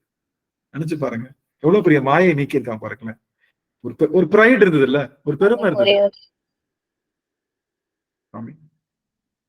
சாமி ஒரே ஒரு நிமிஷம் சாமி, ஒரே ஒரு விஷயம். நீங்க இப்ப சொன்னது மூலியமா இந்த வாரம் கிளாஸ்க்கு நாங்க போயிருந்தோம் சாமி, பேரூருக்கு திருமுறை கிளாஸ்க்கு. அப்போ முடிச்சுட்டு கோயிலுக்கு போகும்போது சாமிக்கு அபிஷேகம் நடந்துட்டு இருந்துச்சு சாமி, சிவபெருமானுக்கு. அப்ப வந்து ஒரு அடியார் அங்க தொண்டு செய்யறவங்க, சின்ன பொண்ணுதாங்க சாமி, அவங்க வந்து பெருமானோட பெரும் கருணை அப்படியே சொன்னாங்க சாமி. அதாவது நீங்க இப்ப சொன்னபோது அந்த மனசுல ஒரு சின்னதா, நான் இன்னைக்கு சங்கநாதம் வாசிக்கிறேன், நல்லா இருக்கா, எப்படி ஏதோ கத்துனா எப்படி வாசிச்சேன்னு எனக்கு தெரியல, ஆனா நான் வந்து எப்படி இருக்குதுன்னு தெரிஞ்சுக்கணும் அப்படின்னு ஒரு ஓரமா நினைச்சேன். ஆனா அது வந்து அந்த பிரகாரம் சுத்தி வரும்போது ஒரு ஐயா கூப்பிட்டு நீ வாசிச்சிடலாமா, அது ரொம்ப அருமையா இருந்தது அப்படின்னு சொன்னாங்க. அப்படின்னு சொல்லிட்டு அவங்க சொல்லும் போது அப்படியே கண்ணுல, அதாவது பெருமாளோட பெரும் கருணை எவ்வளவு விஷயம். நீங்க அங்க சொல்லும்போது ஒரு சின்ன விஷயம், யாராவது அப்பா பத்தி சொல்லும் போது கண்ணுல கண்ணீர் வராதா அப்படின்னு கேட்கும்போது அப்பன்சிங் சாமி அவரோட எங்கேயோ ஒரு ஓரமா நினைச்சாலுமே அத வந்து நம்மளுக்கு காட்டார்ல அந்த நிமிஷம் அப்படிங்கறத அவங்க மூலியமா அவனந்தாங்க சாமி. இப்ப நீங்க சொல்லும் போது அது அம்மா சாந்தி அம்மா திருவடி வணங்குகின்றேன். ரொம்ப மகிழ்ச்சி, ரொம்ப மகிழ்ச்சி. என்னன்னா முக்கியமான செய்தி என்னன்னா, சுவாமி அடியார்கள் மன்னிக்கணும், திருவாரூர்ல இருக்கேன் சாமி, அஜமா நடந்துக்காக வெயிட்டிங் பாருங்க. ஆக ஆக ஆக ஆக ஆக திருவாரூர்ல சொக்கநாதா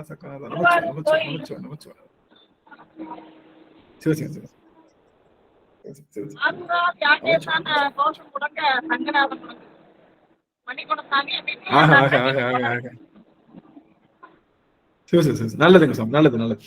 ஆக நம்ம வந்து அடியனுக்கு வந்து எனக்கு மேக்சிமம் பெருமைக்காக சொல்லிக்கல சாமி, மேக்சிமம் வந்து தாழ்வான எண்ணங்கள் வந்து இருப்பது இல்லை. யாரையுமே தாழ்வா குறைவா எடை போடுகின்ற எண்ணம் எப்பொழுதுமே இங்க மட்டும் இல்ல, எந்த இடத்துல என்னுடைய கல்லூரியில வேலை பார்க்குற இடமா இருக்கட்டும், என்னுடைய குடும்பமா இருக்கட்டும், யாரையும் தாழ்வாவே நினைக்க மாட்டேன். சின்னவங்க பெரியவங்க நமக்கு சமமா தான் எல்லாரையுமே. என்னுடைய ஸ்டூடெண்ட்டை கூட அப்படிதான் நம்ம ட்ரீட் பண்ணுவோம். நம்ம யாரையும் அப்படி கீழே இருக்காங்க அது மாதிரி விரட்டுறது, அவங்க ரொம்ப பதமா அப்படிதான். ஆனா இந்த ஒரு எண்ணம் இருந்தது. இந்த எண்ணத்தை சாமி சம்மட்டி கொண்டு அடிச்சிருந்தார். எப்படி வலிக்குதுன்னாரு. எப்படி வலிக்குது, எப்படி தோண்டு போற, எல்லா இடத்துல பேசியிருக்க, திருவாசகத்துல 3.5 வருஷமா பேசுறேன், கேட்கறவங்கிட்ட பேசு, இங்க பேசுனா உனக்கு புரியுமான்னு கூட தெரியாது. ஆனா இந்த வாய்ப்பு இல்லைன்னு நினைக்கும் போது உனக்கு ஏன் இப்படி புஷ்ன்னு போகுது, உனக்கு ஏன் இப்படி ஆகுது அப்படின்னு சொல்லும் போது எனக்கு டக்குன்னு அடியார்களுடைய எண்ணத்தை உருவாக்கி அந்த எண்ணத்தை அடியார்களுக்கு வாய்ப்பு கொடுத்தோம். ஆனா அது சின்னதா என்ன இப்படி இருக்காங்களேன்னு நினைச்ச ஒரு காரணத்துக்கு அடி. அப்படின்னா அடியார்கள் எல்லாம் எவ்வளவு தூய்மையா இருக்காங்கன்னு நினைக்கிறேன். இந்த இங்க இருக்கக்கூடிய திருவாசக சிந்தனை அடியார்கள்லாம் எவ்வளவு தூய்மையா இருந்திருந்தா அவர்களுடைய நினைப்புல ஒரு லேசன்னமான அந்த எண்ணம் போனதை உடனே பெருமான் அதை சரி செய்து கொடுத்திருக்காருன்னா இதை விட பெரிய தவம் இல்லை. ஐயா நீங்க கடலூர் அடியாளார் கூட்டத்துல இதை சொன்னீங்க ஐயா. அதாவது நம்ம எல்லாம் வந்து ஏன் ஒரு சின்ன விஷயம் சாமி செஞ்சாலும் உடனே பனிஷ்மெண்ட் கொடுக்குறாருன்னா, நம்ம எல்லாம் பட்டு துணி, அதுல வந்து கரை பட்டுச்சுன்னா உடனே அழிச்சிருவாரு, மிச்சவங்களுக்கு எல்லாம் கறி துணி மாதிரி அப்படின்னு சொன்ன வாக்கியம் சொல்லுங்க. அதனால அடியார்கள்லாம் நாங்க எல்லாருமே குருநாதர் கிட்ட நாங்க பட்டு துணியா இருக்கோம் சாமி. அதனால அதெல்லாம் 100% உண்மை. அதனாலதான் அந்த அடியன் எண்ணத்துல ஏற்படுகின்ற அந்த ஒரு விலேசான அந்த விஷயத்தை கூட சாமி மாத்தினாரு. ரொம்ப மகிழ்ச்சியோட. ஆக மாவார ஏரி மதுரை நகர் புகுந்தருள் பெருமான் குதிரையிலே மதுரைக்கு எழுந்தருளுகின்றான். எதை சொல்லுகின்றது? குதிரையாகிய மூச்சு காத்திலே ஏறி துவாதசாந்த பெருவழி என்று சொல்லுகின்ற மதுரைக்கு பெருமான் புகுகின்றான். தேவார்ந்த கோலம் திகழப்பெரும் அந்த இடத்துல பெருமான் காட்டுகின்ற கோலம் இருக்கு இல்லையா, இந்த இடத்துல காட்டுகின்ற பெருமான் கோலம் இருக்கு இல்லையா, அதாவது மதுரையில பெருமான் காட்டுகின்ற கோலம் இருக்கு இல்லையா, அந்த கோலம் தான் இங்க வந்து பெருமான் வந்து நமக்கு அது கோலத்துக்கு பேரு தேவார்ந்த கோலம். தே என்றால் உயர்ந்த, தேனது உயர்ந்த, தேவார்ந்த கோலம் திகழ பெருந்துரையான். எப்ப பார்த்தாலும் இவர் என்ன பண்ணுவார்னா பெருந்துரையான்னு சொல்லுவார். பெருந்துரையான்னு சொல்றப்பெல்லாம் குருநாதர் ஞாபகம் வருதுன்னு அர்த்தம். இவர் என்ன பண்றாரு, எத்தனை கோலம் எடுத்தாலும் பெருமானுக்கு எத்தனை வித நிகழ்வு எடுத்தாலும் அங்க பெருமானை இவர் எப்படி பார்க்கின்றார்னா பெருந்துரையானாகிய குருநாதராகியவே பார்க்கிறார். இவர் எத்தனையோ இடத்துல பெருமானை பார்த்திருந்தாலும் கூட மதுரையில் இருக்கிறவன் சொக்கநாதர் தான். நல்லா கவனிங்க, மதுரை இருக்கிறவன் சொக்கநாதர் தான், இங்க கோயம்புத்தூர்ல இருக்கிறவன் பட்டீஸ்வரன் தான், நம்ம திருவாரூர்ல இருக்கிறவன் ஆரூரன் தான், இங்க தில்லையில இருக்கிறவன் நடராஜர் தான், அம்பலவாணன் தான். இப்படி எல்லாம் சொன்னா கூட பெருந்துரையான விடல. எத்தனை ஆறுகளிலிருந்து தண்ணி வந்தாலும் நம்ம வீட்டு குழாயை திறந்தா அது என்னன்னு சொல்லுவோம்? வீட்டு குழாயை திறக்கிற தண்ணி என்னன்னு சொல்லுவோம்? எங்க வீட்டு தண்ணி தான் சொல்லுவோம். காவிரி தண்ணி தான் சொல்லுவோம். என் வீட்டு தண்ணியா? என் வீட்டு தண்ணி தான், காவிரி தண்ணி கிடையாது. என் வீட்டுக்குள்ள வந்துருச்சுல, அது எனக்கு தான் நீ சொந்தம். அது போல நீங்க எத்தனை பேர்கிட்ட இருந்து அறிவும் அனுபவமும் எல்லாமும் பெற்றிருந்தாலும் குருநாதர் வந்ததுக்கு அப்புறம் அது எல்லாம் குருநாதர் கொடுத்ததுதான். நீங்க வேறவங்கிட்ட தான் படிச்சிருப்பீங்க. நான் என்ன சொல்ல வரேன், இந்த கருத்தை நீங்க வேறவங்கிட்ட படிச்சிருப்பீங்க. ஆனா குருநாதர் வந்ததுக்கு அப்புறம் அந்த கருத்துக்கு யார் சொந்தக்காரரு? குருநாதர் தான் சொந்தக்காரர். நீங்க வேறவங்கிட்ட இருந்து வாங்கியிருப்பீங்க. இது வந்து எனக்கு வேறவங்க தான் சொன்னாங்க, இந்த கருத்தை வந்து நான் வேறவங்கிட்ட கத்துக்கிட்டேன். ஆனா இப்ப யார் இருக்கா? குருநாதர் இருக்காருன்னா இந்த கருத்தை வேறவங்கிட்ட இருந்து கொண்டு வர செய்தது நம்ம குருநாதர் தான். ஆக அந்த கருத்தினுடைய பலனும் யாருக்கு தான் சேரும்? குருநாதர் தான் சேரும். குருநாதர் ஒரு முறை வந்துட்டார்னா நீங்க தப்பு பண்ண முடியாது. ஏன்னா நீங்க பண்ற தப்பு குருநாதருக்கு சேருன்றனால குரு தீக்கை வாங்கிட்டீங்கன்னா நீங்க தப்பு பண்ண முடியாது. ஏன்னா குருகுலம் உங்களை சுத்தி இருக்கும். தப்பு பண்ண விட மாட்டேன். நீங்க தலைகீழ விட நில்லுங்க, செஞ்சுதான் பாருங்களேன், முடியவே முடியாது. தலைகீழ எல்லாம் தப்பு பண்ண முடியாது. இது எவ்வளவு பெரிய வரம் சாமி, இது வரமா சாபமா? தலைகீழ நீங்க தப்பு பண்ண அறத்துல இருந்து மாற முடியாது, அறத்துல இருந்து நீங்க மீற முடியாது, அறத்துல இருந்து நீங்க தள்ளி போவே முடியாது. குருநாதர் வந்துட்டாருன்னா நீங்க அறத்துல இருந்து மாற முடியாது. உலகவியல் அறமா இருக்கட்டும், சிவ அறமா இருக்கட்டும், எல்லாத்துலயும் சிறப்பா தான் நின்று ஆகணும். அந்த வளையம் இருக்கு இல்லையா, குருகுல வளையம், அது சிறந்த குருநாதருக்கு ஒரு வளையம், இன்னொரு குருநாதருக்கு ஒரு வளையம் கிடையாது. குருநாதர்னு வந்துட்டாலே வளையத்தினுடைய அளவு ஒண்ணுதான். அது பெரிய குருநாதருங்க. ஏங்க நாங்க அந்த இமயமலையில இருக்கிற சாமி கிட்ட இல்லைங்க தீக்க வாங்கணும், அதனால எங்களுக்கு ரொம்ப ஸ்ட்ராங்கா இருக்குங்க. நீங்க பக்கத்துல போய் சும்மா பக்கத்துல ஒருத்தர் இருக்காரு, அவர்கிட்ட போய் தீக்க வாங்கிட்டு வந்திருக்கீங்க. யாரு வேணாலும் இருக்கட்டும், குருநாதர் அப்படின்னு வந்துட்டா குருநாதருடைய புலம் ஒன்றுதான். நீங்க கைலாயத்துல இருக்கக்கூடிய சிவமே குருநாதரா வந்தாலும் அதே கேட்டு தான். பக்கத்துல போய் இருக்கக்கூடிய வலசர வாகத்துல இருக்கக்கூடிய ஒருத்தர்கிட்ட போய் நீங்க வாங்கினாலும் கேட்டு ஒன்றுதான். கேட்ல மாற்றுறது இல்லை, நீங்க தப்பிச்சு போக முடியும். ஆக குருநாதரை உள்குகின்றவர்களுக்கு அறம் மீறல் என்பது கனவிலும் நிகழாது. அப்படி நீங்க செஞ்சீங்கன்னா வலிச்சு தொடச்சு உங்களை சரி பண்ணிடுவார். எப்படி வலிச்சு தொடச்சு உங்களை சரி பண்ணிடுவார். அதுக்கப்புறம் நீங்க அதை நினைக்கவே முடியாது. இல்ல இந்த பிறவியில இல்ல, நீங்க தவறு செய்ய நினைச்சீங்க இல்லையா, இந்த பிறவியில இல்ல, எடுக்கின்ற எல்லா பிறவிகளையும் நினைச்சு கூட பார்க்க முடியாத அளவுக்கு வலிச்சு தொடச்சுடுவார். அவ்வளவு பெரிய வலி வேதனை கொடுத்து இனிமே நான் நினைக்க முடியாதுன்னு வலிச்சு தொடச்சிடுவார். இதை விட பெரிய இதுதானே குருநாதருடைய பணி. குருநாதருடைய பணின்னு என்ன அர்த்தம்? தப்பு பண்ணாம பாத்துக்கிட்டு நம்ம ஓட்ட குடத்துல நிறைக்கிறத விட குடம் ஒழுகாம பாத்துக்கிட்டாலே போதும் இல்ல, ஆமாவா இல்லையா?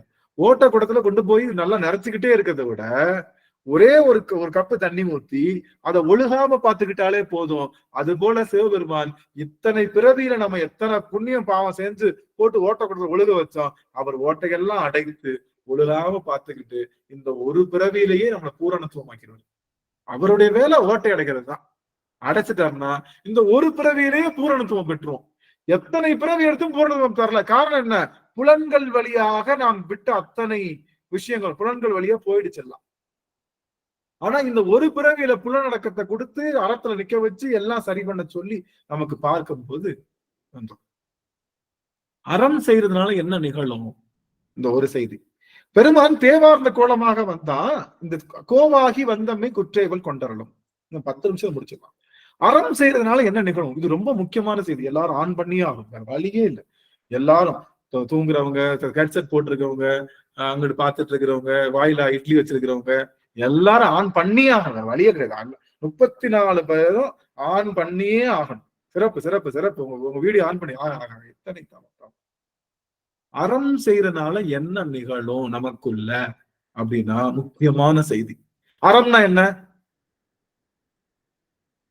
செய்யக்கூடியதை செய்து செய்யக்கூடாததை செய்யக்கூடாது. Rules book. அதான் அறம். அறம் என்னன்னா rules book, dos and don'ts உள்ள புக். அதுக்கு பேர் தான் அறம். டூஸ் அண்ட் டோன்ட்ஸ் உள்ள புக். நல்லா கவனிக்கணும். டூஸா செஞ்சுக்கிட்டே இருக்கீங்க, டோன்ட்ஸை நீங்க செய்யவே மாட்டீங்க, டூஸை மட்டும் செஞ்சுட்டே இருக்கீங்க. அதாவது செய்கின்றவற்றை செய்து கொண்டே இருக்கின்றீர்கள், செய்யக்கூடாதவற்றை செய்யக்கூடாம இருக்கீங்க. அப்படியே இருக்கீங்கன்னா என்ன நிகழும் உங்களுக்குள்ள? சரி, கஷ்டமான கேள்வி கேட்காதா? கஷ்டமான ஈஸியா கேள்வி. எனக்கு ஒன்னும் புரியாத மாதிரி இருக்கு. இப்ப ஈஸி பண்ணிடலாமா? கொஸ்டின் ஈஸி பண்ணிடுறேன். டெய்லி இட்லி மட்டும் சாப்பிடுறீங்க, அதுதான் டூஸ் அண்ட் டோஸ். நீங்க கடைபிடிக்கிறது ஒரே விஷயத்தை செய்யறது. ஒரே விஷயத்தை செய்யறது பேர் தான் டூஸ் அண்ட் டூஸ். டூஸ்னா செய்ய வேண்டியவற்றை செய்தும் செய்யக்கூடாதவற்றை செய்யாமல் இருப்பது. டெய்லி இட்லி சாப்பிடுறீங்க, என்ன வரும்? என்ன ஆகும்?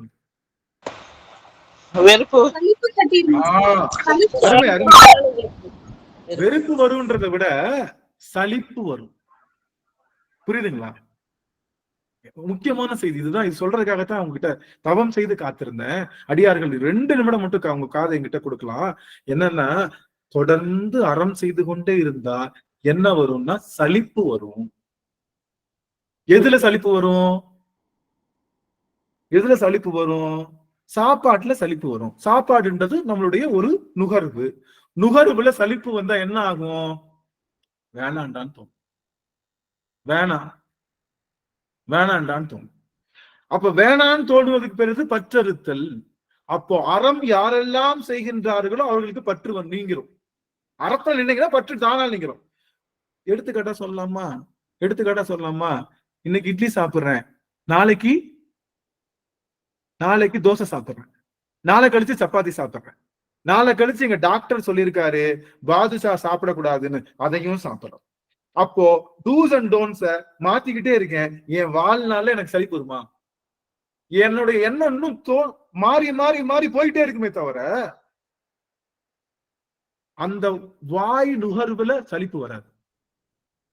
நான் மெக்கானிக்கலா வர்றேன், காலையில எந்திரிப்பேன், சிவபூசை பண்ணுவேன், அப்படியே போகிறப்ப என்னடா வாழ்க்கை, இந்த வாழ்க்கை என்னடா வேணாண்டான்ற எண்ணம் வருவது பேரு தான் பற்றறுத்தல். அந்த பற்றறுத்தல் எப்ப வரும்னா அறத்துல நின்னாதான் வரும். அப்படி அறத்துல நிக்க வச்சு உங்களுக்கு உலக வாழ்க்கையை உவட்ட செய்வதற்காகத்தான் அறத்துல நிக்க சொல்றோம். உண்மையே பேசுங்க, எதுக்குடா இந்த வாழ்க்கையை அவனுக்கு முடிச்சுட்டு போயிடலாம்னு தோணும். இன்னைக்கு உண்மை பேசணும், நாளைக்கு போய் பேசணும். அப்ப வாழ்க்கை சும்மா கிளுகிழுப்பா இருக்கும். கிளுகிழுப்பா இருக்கிற வரைக்கும் இந்த வாழ்க்கையில இருக்கக்கூடிய அந்த பற்று நீங்கவே நீங்க. நான் பேசுவது ரொம்ப ரொம்ப கொச்சையா இருக்கலாம், ஆனாலும் அதை புரிவதற்காக நான் சொல்லித்தான் ஆகணும். சபை நிறைந்த சபை, நீங்க எல்லாருமே திருமணமானவர்கள், அதனால சபை நாகரிகத்தோடு அதை சொல்றேன். ஒருவனுக்கு ஒருத்தி அப்படின்னு சொல்லும் போது, அந்த எண்ணம் நிகழும் போது, இந்த காம நுகர்வுல கொஞ்சம் கொஞ்சமாக அதே பார்த்த பொண்ணு, அதே பார்த்த பையன் அப்படின்னு சொல்லி இந்த காம நுகர்வுல கொஞ்சம் கொஞ்சமாக போய் கடைசியில காமத்துல ஒன்றுமில்லை என்ற எண்ணம் வந்துடும். அதுதான் உலகத்திலேயே ரொம்ப சிறந்த பற்று நீங்குதல். ஒருவனுக்கு ஒருத்தியா இருந்தா, சப்போஸ் இல்லைன்னு வச்சுக்கோங்க, இவனுக்கு என்னைக்காவது காம நுகர்வுல மாறுபாடு நீங்க வருமா? அப்ப இவன் வாழ்க்கை எப்படி போகும்? ஆக தினமும் திங்கக்கிழமையானா இதா மெனு, செவ்வாய்க்கிழமையானா இதா மெனு, புதன்கிழமையானா இது மெனு, 7 நாள் 7 மெனுவை போட்டு ஒரே மெனுவை 10 நாள் சாப்பிட்டா அதுக்கப்புறம் சாப்பாடுக்கு உனக்கு கும்பிடுன்றோம். 24 நேரம் நமச்சிவாய மந்திரத்தை சொன்னா வாயில பேச்சு வராது. 24 நேரம் அடியார்கள் திருவடியை வீழ்ந்து எந்திரிச்சோன்னா வேற சிந்தனை இருக்காது. 24 மணி நேரம் நல்லதிலேயே நின்னீங்கன்னா சலிப்பு தோன்றி பெருமானை ஒருவனை மட்டும் நோக்குகின்ற என்ன வரும்? உலகத்துல சலிப்பு தோன்றணும்னா நீங்க அறத்துல நிக்கணும். இப்ப புரியுதா? ஏன் அறத்துல நில்லுங்க, அறத்துல நில்லுங்க. உங்களுக்கு அறத்துல நிக்கணும்னா எத்தனை பிறவி எடுத்தாலும் சலிப்பு வராது. உங்களுக்கு அடுத்த பிறவியை நோக்கி தான் போகும். அடுத்த பிறவியை நோக்கி தான் உங்களுடைய உயிர் போய்கிட்டே இருக்கும். ஏன்? உங்களுக்கு என்ன ஆகாது, என்ன வராது. எதிரியா சலிப்பு தோன்றுமா? தோன்றுமா? உணவுல தோன்றுமா? கேட்கறதுல தோன்றுமா? ஆனந்தி எப்ப வந்தாலும் ஒண்ணுதான் சொல்ல போறான், அன்பு இரு, அன்பா இருன்னு சொல்ல போறான். அது எதுக்கு அங்க போயிட்டு நாமளே அன்பா இருந்துக்கிறோம்னு லேப்டாப்பை மூடி திருவாசகத்தில் குவிட் ஆயிட்டோம்னா திருவாசக சிந்தனை பற்று நீங்கி விட்டது, அவ்வளவுதான் முடிஞ்சு. அதுபோல நம்மளுடைய உலக வாழ்க்கையில இதுதான்டா ரிப்பீட் வரப்போகுதுன்றத நம்ம மனசுல ஆழமா உணர்ந்துட்டோம்னா உலக வாழ்க்கை பற்ற நீங்கிடுவோம், மூடிடுவோம். அப்படியே மூடிட்டு அங்க போயிடுவாங்க. ஆக அறத்தில் நிற்றல் என்பது உலக பற்றை தானாக நீங்க நுகர்ந்து நுகர்ந்து நீக்கிறீங்க. நீங்க நுகராம நீக்கல, சாப்பிடாம பட்டினி கிடைக்கல, தினமும் ஒரே சாப்பாடை சாப்பிட்டு வேணாண்டான்னு இருக்கீங்க. ரெண்டு அர்த்தம் இருக்கு, புரியுதுங்களா? சாப்பாடு கிடைக்காம பட்டி இருக்கிறத விட இந்த சாப்பாடை சாப்பிடாமலே இருக்கலாம்னு பட்டி எடுக்கணும் பாருங்க, ரெண்டுக்கும் வித்தா இருக்கு. சாப்பாடு கிடைக்காம பட்டி நீங்க பற்று நீங்குதல் அல்ல, கிடைக்கல, சாப்பாடை வச்சுக்கிட்டு அது வேணான்னு நினைக்கிறோம்ல, அதுக்கு பேர் தான் பற்று நீங்குதல். நான் சொல்றது 5 புலன்களுக்கும், நீங்க எல்லாம் சபை நிறந்தவர்கள், அதனால உங்களுக்கு புரிஞ்சுக்குவீங்க. 5 புலன்களுக்கும் பற்று நீங்கும் எப்போ? அறத்துல நீங்க நிற்கும் போது. அறமீறல் செய்யும் போதெல்லாம் சலிப்பு எனக்கு தோணாது, சலிப்பே அடையாது, சலிப்பே அடையாது. சலிப்பு அடையாதுன்னா பற்று நீங்காது, பற்று நீங்கலன்னா மாயை போகாது, மாயை போகலன்னா பிறப்பு எடுத்துக்கிட்டே இருக்கணும், மாயா காரியம் நீங்க முடியாது. அதனாலதான் சிவபெருமான் என்ன சொல்றான்னா ரிஷப வாகனத்துல தாண்டா நான் வருவேன். ரிஷபம் என்ன சொல்லுது? அறம். நீ அறத்துல நின்னாதான் நான் வருவேன். ஏன்? அறத்துல நின்னா சளிப்படைஞ்சிடும், வெறுமை ஆயிடுவ, எதுவும் வேணாம் வெறுமை ஆயிடுவ, ஈஸியா உனக்கு பிடிச்சிக்குவேன். டப்பாக்குள்ள எல்லாம் போட்டு நிறைச்சிருந்த நான் என் பொருள் நிறைக்க முடியல, டப்பாவை கொட்டி கவுத்து இருந்தா என்ன இல்லாட்டி என்னன்னு கொட்டி கவுத்ததுக்கு அப்புறம் நான் வந்து நிறைஞ்சுக்கிறேன்னு சொல்லி ஒவ்வொரு பிரதோஷத்திலையும் நம்முடைய பெருமான தூக்கி அம்மையப்பராக உள்ள தூக்கி சுத்தி வரும்போது பார்க்க நாம செய்யக்கூடிய ஒரு விஷயம், அறத்துல நிக்கிறோமா சாமி? 4 வகை அறத்துல நிக்கிறோமா? நான் நிக்கிறேன்னா, நான் அறத்துல நிக்கிறேன்னா, அறத்துல செய்கின்ற செல்ல வேண்டிய இடத்துல நிக்கிறேன்னா, பொய் சொல்லிட்டேனா, அறத்துல மாறிட்டேனா, ஐயோ செய்யக்கூடாது சாமி, நான் இனிமே செய்யல. அறம் செய்ய விரும்பு. அறத்தை மனசுல செஞ்சா போதும், நீங்க வெளியில செய்யணும் அவசியம் இல்லை. வெளியில எல்லாத்துக்கும் சாப்பாடை போட்டுட்டு என் மனசுல அற சிந்தனை இல்ல. அற சிந்தனைனா வேற அறங்கள் இல்ல. நான் அன்னதானம் மட்டும் செஞ்சிருக்கேன் அறம், ஆனா பொய் பேசுறேன், ஊரடைச்சு உலையில போடுறேன், புறன்மனை நோக்கா பேராண்மை வச்சிருக்கேன், மத்த விஷயம் பண்றேன், நிறைய விஷயங்கள் பண்ணிட்டு இருக்கேன், என்னைக்குனாச்சும் இந்த ஜென்மம் திருந்துமா? இது அறக்க வருமானா சாமி முதுகுல ஏறி உட்காரவே மாட்டார். தோடுடைய செவியன் விட ஏறி, விட ஏறிப்பவன், விட ஏறணும். நம்ம முதுகுல தான் அவன் ஏறி உட்காரணும். நம்ம முதுகுல எப்ப ஏறி உட்காருவான்? அறத்துல நின்னா வருவான். அறத்துல நின்னா தானாவே வருவான். இப்ப சொல்லுங்க, ஏன் அறத்துல நிக்கணும்? அறம்னா முதல்ல என்னன்னு தெரியாது. இவ்வளவு காலமா அடியேன் உங்களுக்கு சொன்னது 300 அமர்வுகளாக அறம் என்றால் என்னன்னு தான் சொன்னோம். அப்போ நினைச்சு பாருங்களேன், நம்மளுடைய சைவ சமயத்துலதான் கல்யாணம் முடிச்சாலே தன்னால துறவு வந்துடும். எப்படி? நீங்க கல்யாணம் முடிச்சு வச்சாலே தன்னால துறவு வந்துடும். தன்னால துறவு. கல்யாணம் முடிக்கலன்னா அவனுக்கு என்னமோ ஏதோ இது என்ன இருக்கோ ஏது இருக்கோன்னு கடைசி வரைக்கும் மனசு படப்பட. கல்யாணம் முடிச்சாச்சு, எல்லாத்தையும் அனுபவி, ஆனா ஒரே பொருளை அனுபவி. எப்படி? எல்லாத்தையும் அனுபவி, ஆனா ஒரே பொருளை அனுபவின்றப்போ அந்த ஒரு பொருள் நுகர்வு என்பது வாழ்க்கையில இல்லறத்துல என்ன வந்துடும்? நம்ம இப்ப இல்லறத்துல நமக்கு ஏன் வர்றதில்ல? நம்ம ஏன் துறவுக்கு போக மாட்டேங்கிறோம் அப்படின்னா, டூர் போட்டுருவோம்ல, டப்புன்னு இல்ல, வீடெல்லாம் விட்டுட்டு ஒரு ஜாலியா ஒரு ட்ரிப் போயிட்டு வருவோம், அங்க போவோம், இங்க போவோம், அது போவோம். ஏன்னா இல்ல, ஒரே பொருளை செய்யறதுக்கு போர் அடிக்குது. போர் அடிக்கணும்னு தான் சொல்றாரு சாமி. போர் அடிக்கணும், உனக்கு எல்லாமே போர் அடிக்கணும். என்னடா இது ஆனந்த் இப்படியே சொல்லிட்டு இருக்கானே, ஒரே டயலாக், அடியார் திருவடி விழு, திருவடி விழு. போர் அடிக்கணும் உங்களுக்கு, ஆனாலும் டிஃப்ரெண்டா அடிக்கணும்னு சொல்லிட்டு இருக்கேன். ஒரே மாவு டிஃப்ரெண்டா சமைக்கிறோம். லட்டு, டெய்லி லட்டே சாப்பிடுங்க, போர் அடிச்சிடும். டெய்லி ஜிலேபியை சாப்பிடுங்க, போர் அடிச்சிடும். டெய்லி மைசூர் பாக்கு, எல்லாம் ஒரே பொருள் தான், ஆனா வேற வேற டைமென்ஷனை மாத்தவே கூடாதுன்னு பேர் தான் அறம். டைமென்ஷன் மாத்தவே அறம்னா என்னன்னா, உன் வாழ்க்கையில நல்லது பண்ணு, நல்லது செய்யி, உண்மை பேசு, அடுத்தவங்க சாப்பாடு போடு, எந்த சூழலிலும் நீ நேர்மையாயிரு, எல்லாரும் பண்ணு, ஒரு மனைவியோடு வாழு, மது அருந்தாத, இதை சாப்பிடாத, இதை சாப்பிடு, காலைல எந்திரிச்சு இந்த மாதிரி சூரிய நமஸ்காரம் பண்ணு, கோவில் வளம்பா, இதெல்லாம் சொல்லி இப்படியே தொடர்ந்து செய்ய கடைசியில கணவனும் மனைவி எப்படி இருப்பாங்க? 60 வயதுல கணவனும் மனைவி எப்படி இருப்பாங்க? மேற்பரீட்சைதர் மாதிரி இருப்பாங்க சாமி. இணை தெரியாத எப்படி இருப்பாங்க? 60 வயதுல கணவனும் மனைவியும் எல்லாத்தையும் நுகர்ந்து அந்த நுகர்ச்சியில அது அதிர்ச்சி ஏற்பட்டு அது அலர்ஜியாகி இனிமே இதை நுகராமலே நம்ம வாழ முடியும்ன்ற எண்ணத்துல 2 பேரும் மாபெரும் துறவியா இருப்பாங்க. அதனாலதான் 60ஆவது வயசுல ஒரு கல்யாணம். 60ஆவது வயசுல ஏன் கல்யாணம்னா, 60 வயசுக்குள்ள, அந்த காலத்துல 15 வயசுலயே கல்யாணம் 2 பேத்துக்கும். அதனால 45 வருஷம் இருக்கு டைம். 45 வயசுல, இப்பெல்லாம் 60 கல்யாணம் பண்ணா 2 பேரும் துறவி எல்லாம் கிடையாது. இப்பெல்லாம் 70 வயசு ஆனாலும் பரவாயில்ல. 70 வயசுக்காரர்கிட்ட கேட்டாங்களா, ஐயா காமம் என்பது நீங்கி விட்டதா அப்படின்னு கேள்வி கேட்டாங்க. அவர்கிட்ட கேட்டாங்க, ஐயா காமம் என்பது நீங்கி விட்டதா?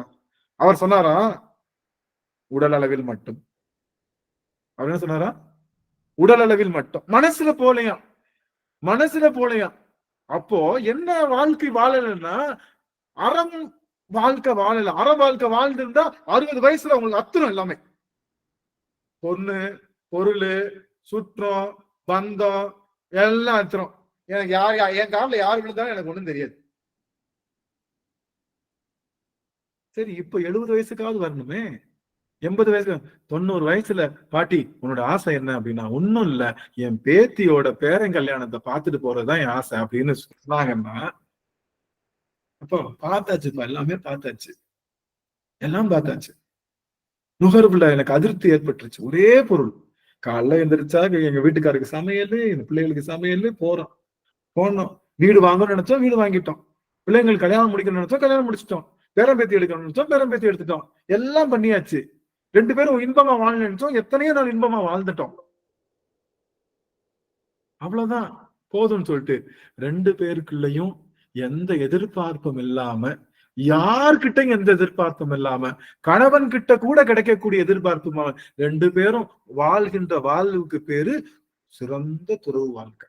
இந்த சிறந்த துறவு வாழ்க்கை எப்படி கிடைக்குது? அதனாலதான் இல்லறமாவது நல்லறம். இல்லறம் தான் நல்லறத்தை கொடுக்க முடியும். இல்லறமாவது நல்லறம். இல்லறத்துல இருந்தாதான் துறவரத்தை நீங்க அனுபவிக்க முடியும். புரியுதுங்களா? சிறந்த இல்லறம் தான் தூய்மையான துறவரத்திற்கான விதை அப்படிங்கறத தெரிஞ்சனாலதான் நம்மளுடைய முன்னோர்கள் எல்லாரும் பண்ணாங்க. இன்னைக்கு என்ன பண்ணுதுங்க?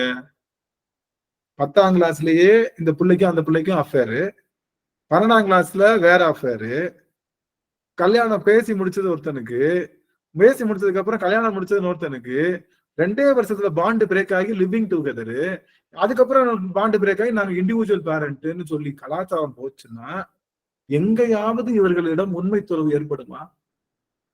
ஒரு முறை ஒருவனை நினைத்த காரணத்துல என் வாழ்நாள் போனாலும் அவன் தான் என்னுடைய கணவன் நினைச்ச அந்த நினைப்ப இன்னைக்கு சோசியல் மீடியாவும் எல்லாவும் இந்த பெரியாரிஸ்ட் கொள்கைகள்லாம் தப்பு தப்பா சொல்லி நீங்க யார வேணாலும் நினைச்சுக்கலாம், உங்களுக்கு பிடிச்சவங்களோட இங்க வாழ்ந்துக்கலாம்னு சொல்றதுனால இன்னைக்கு அந்த விஷயங்கள் இல்லாதனாலதான் இன்னைக்கு அந்த துறவு என்ற நிலைப்பாடு நமக்குள்ள வரதே இல்லை.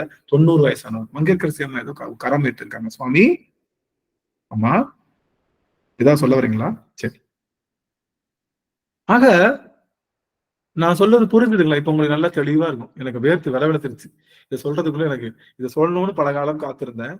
அப்படியே எனக்கு ஒரு மாதிரி, ஏன்னா உங்களுக்கு புரியணும், உங்களுக்கு புரியறதுக்காக அடியேன் இந்த இதெல்லாம் சொன்னேன். இப்போ சிறந்த அறத்துல நிற்பது என்பது தூய்மையான துறவரத்திற்கு சமம். நீங்க நல்ல அறத்துல நின்னுட்டீங்கன்னா எவ்வளவு அதனாலதான் நல்லா கவனிங்க, முக்கியமான செய்தி. அதனாலதான் காரைக்கால் அம்மையார் பிறந்த நாள் முதல், பேச தெரிந்த நாள் முதல் அவங்க சிறந்த அறத்துல நின்னனாலதான் சின்ன வயசுலயே துறவத்துக்கு போயிட்டாங்க.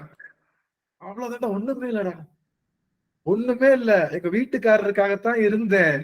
வீட்டுக்காரர் என்னையே சாமின்னு சொன்னதுக்கு அப்புறம் எனக்கு அவருக்காகத்தான் நான் இந்த இச்சையில இருந்தேன், இல்லறத்துல இருந்தேன். எவ்வளவு நீங்க தர்மத்துல, இல்லற தர்மத்துல நீங்க அறத்துல நிக்கிறீங்களோ அவ்வளவுக்குள்ள உங்களுக்கு பக்கம் வந்துடும். அவ்வளவுக்குள்ள பக்கம் வந்துடும். நீங்க சிறந்த தர்மத்துல நிக்கிறீங்கன்னா 35 வயசுலயே துறவி ஆயிடுவீங்க. ஆனா வீட்டுக்காக இருப்பீங்க. 40 வயசு இன்னும் கொஞ்சம் துறவி. இன்னும் சொல்ல போனா எத்தனை அடிபடுறோமோ அவ்வளவு துறவு வாழ்க்கை இன்னும் நல்லா வரும். எல்லாரும் அதைத்தான் சரி, எல்லாரும் கொடுக்கறது அடி. எல்லாம் நல்லது செஞ்சதுக்கு அப்புறமும் நம்மளுக்கு என்னதான் வைப்பாங்க? தலையில கிரீடமா வைப்பாங்க. நல்லது செஞ்சதுக்கு அப்புறம் தலையில கிரீடமா வைப்பாங்க. ஆமா, நீ மட்டும்தான் செஞ்சாக்கா, நீ மட்டும்தான் உலகத்திலேயே செஞ்சாக்கா, நீ மட்டும்தான் உலகத்திலேயே இதெல்லாம் செஞ்சு டெய்லி காலையில உனக்காக சாப்பாடு செஞ்சு கொடுத்து எப்படிலாம் என்ன சாக்ரிஃபைஸ் பண்ண தெரியுமா? உலகத்திலேயே அம்மா நீ மட்டும் தான் செஞ்சாக்கும், வேற யாரும் சாப்பாடே போட்டது இல்லையாக்கும் அப்படின்னு ஒரே வார்த்தை முடிச்சுட்டு போயிடுவாங்க. இந்த வார்த்தைக்கா இத்தனை காலம் இவர்களுக்கு தொண்டு செய்தோம். திரும்பி பார்த்தா எங்க அப்பா நின்றுட்டு இருக்கான். எத்தனை பிறவியா, கோடி பிறவியா நின்றுட்டு இருக்கான். அவனுக்கு தொண்டு செஞ்சுதான் அவன் அப்படி சொல்லியிருப்பானா? அவன் சொல்லியிருப்பானா? ஆனால் நான் தொண்டு செய்ய போறேன்னு காத்துக்கிட்டு தானே உட்கார்ந்து இருக்கான். அப்பா உனக்குத்தான் இனிமே தொண்டு செய்ய போறேன், இனிமே இந்த மானுடர்களுக்கு அல்ல அப்படின்னு சொல்லி காரைக்கால் பேர் அன்னைக்கு திறந்ததுதான் திறந்து.